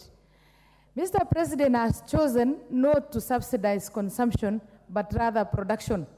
To some people at the beginning is so unpopular. In the end of it all, Madam Speaker, the fruits will be enjoyed, and it will be a very truthful way of dealing with Kenyans, Madam Speaker. Madam Speaker, in the beginning, people wanted him to subsidize the price of unga, but he chose to do the subsidy of production by ensuring that farmers are empowered to produce more food. Madam Speaker, what I'm happy is this year we are going to realize that we can even manage our own population by providing food to the population, because since the fertilizer was subsidized, Madam Speaker, there is a bumper harvest in the country, Madam Speaker. I want to echo the President, or I want to appreciate his subsidizing the fertilizer to farmers, and also by ensuring that other farmers, like the fish farmers, Madam Speaker, have been also given an opportunity to do their farming well, Madam Speaker. In this speech, Madam Speaker, he told us of how he is planning, or how the Ministry of Fisheries is setting up 22 new fish landing sites in 9 counties in the Nyanza and the coast region.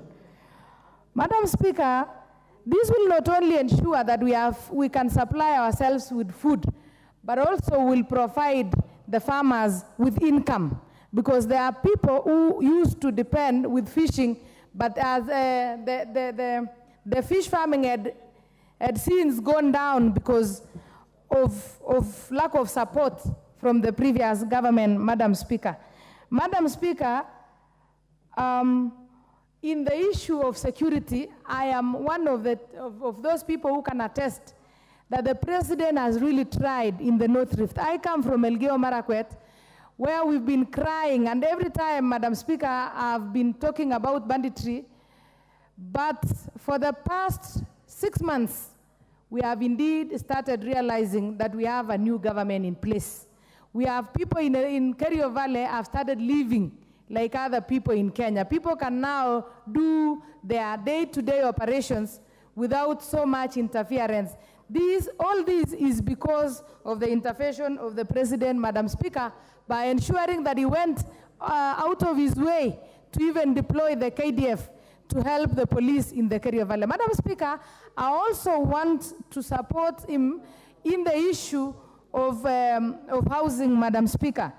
It has not only provided employment to our youth in this country, Madam Speaker, but also we realize that mama mbogas and those people who have really been doing their business in unfavorable environment have got 400 markets across the country. And now the mama mboga, who is the bottom-up economy, has a very decent place where they can transact and conduct their businesses, Madam Speaker. Madam Speaker, also on the issue of Hustler Fund, it has not only provided for... Thank you, Member for Elgeyo Marakwet. The Honorable Kitilai Olentutu, Member for Narok South. Thank you, Madam Speaker. On behalf of Narok South, I rise to comment on the maiden State of the Nation address delivered recently by His Excellency the President at Parliament Building, pertaining the government intervention to fix the current high cost of living and address other economic issues currently affecting the Kenyan people. Madam Speaker, as a country, we must live within our means and address our own economic issue without false comfort. And I agree with the President on the new direction that might not be easy, but eventually it will work quite responsible and very necessary. Madam Speaker, the enactment of the 4 new laws, such as the Primary Health Care Act, the new Social Health Insurance Act, the Digital Health Act, and the Facility Improvement Financing Act, will anchor and guide the implementation of the bottom-up approach championed by the Kenya Kwanza government as a crucial step to achieve the universal health care for all.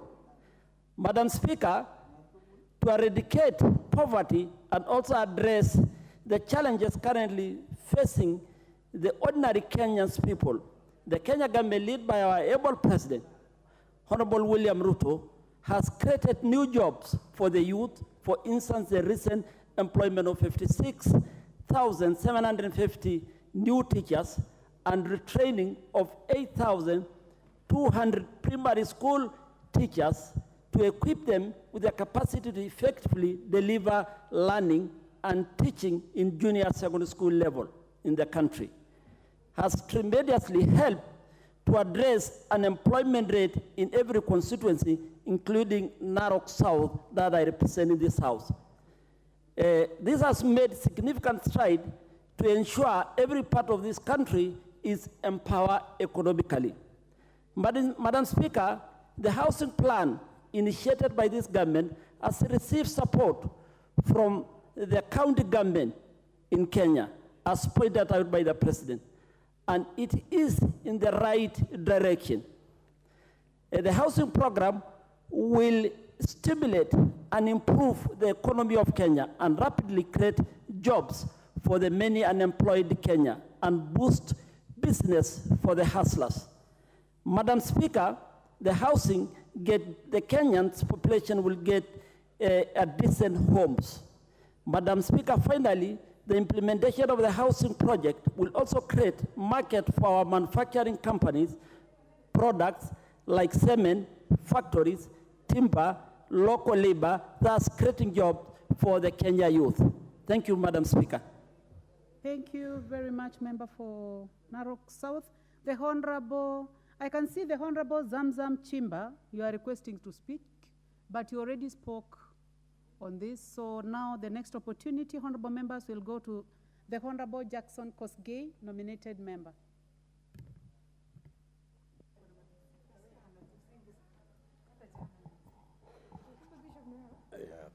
Thank you, Madam Speaker.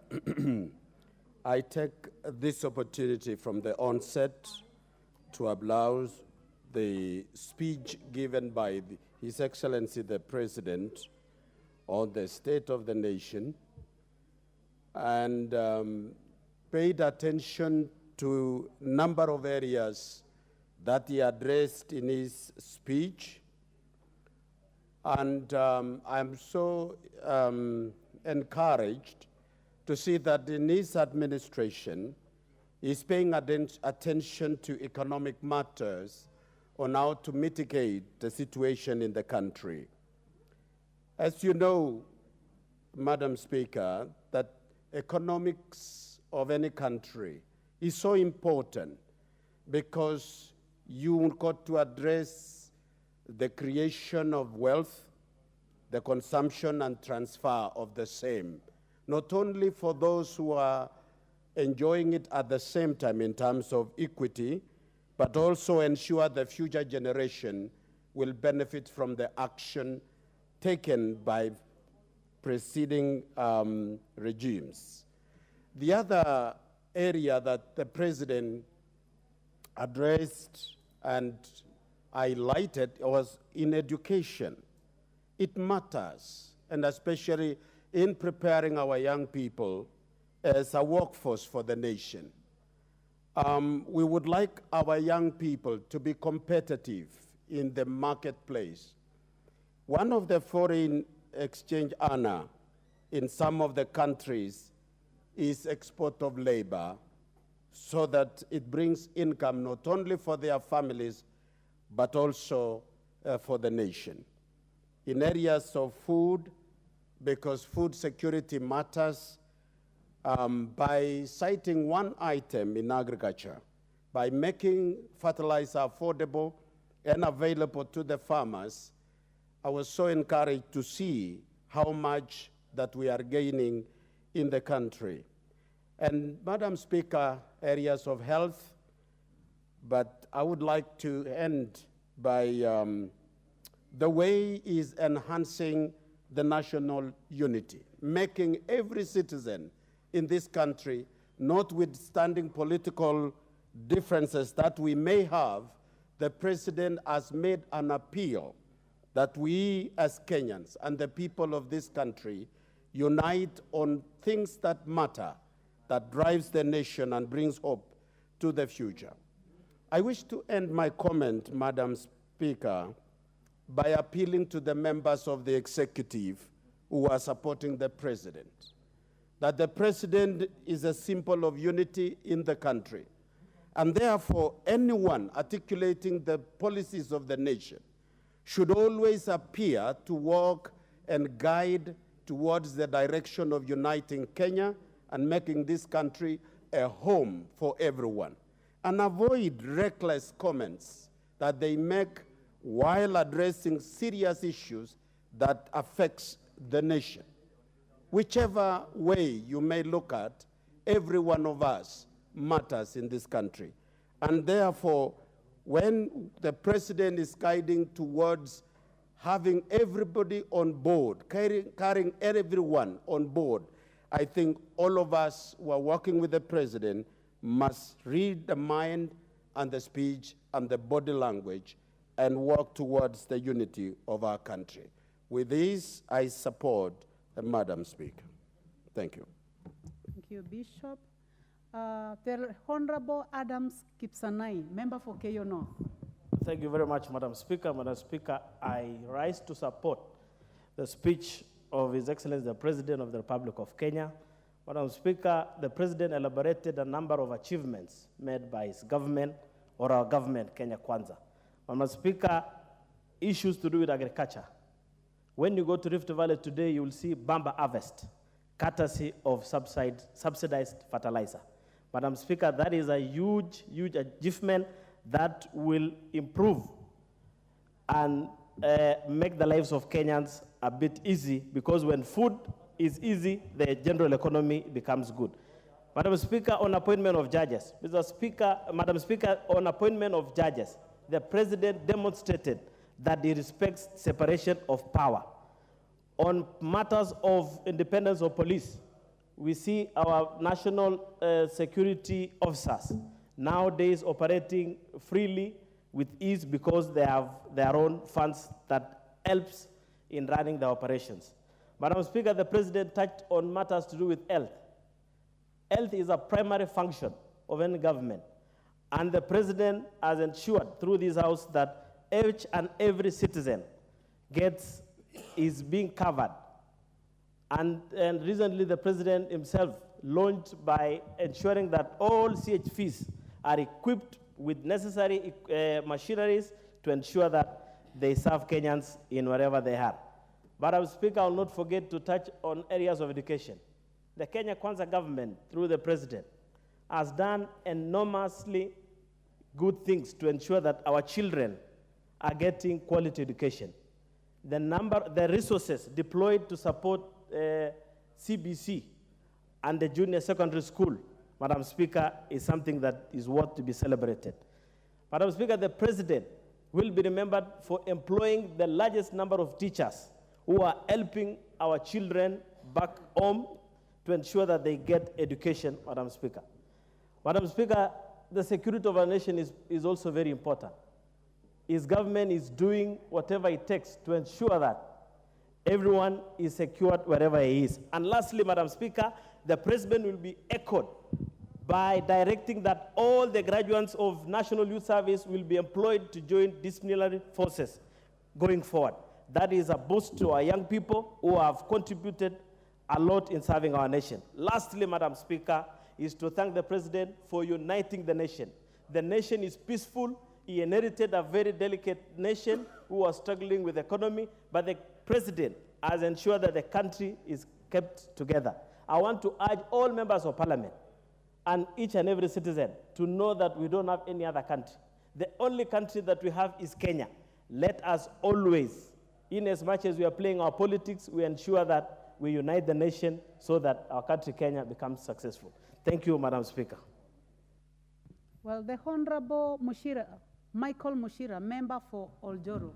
Thank you, Madam Speaker, for giving me this opportunity to contribute to the State of the Nation address by the President. Madam Speaker, the President was forthright and candid on the status of the nation of this country. The President put up the situation that it is not so rosy, but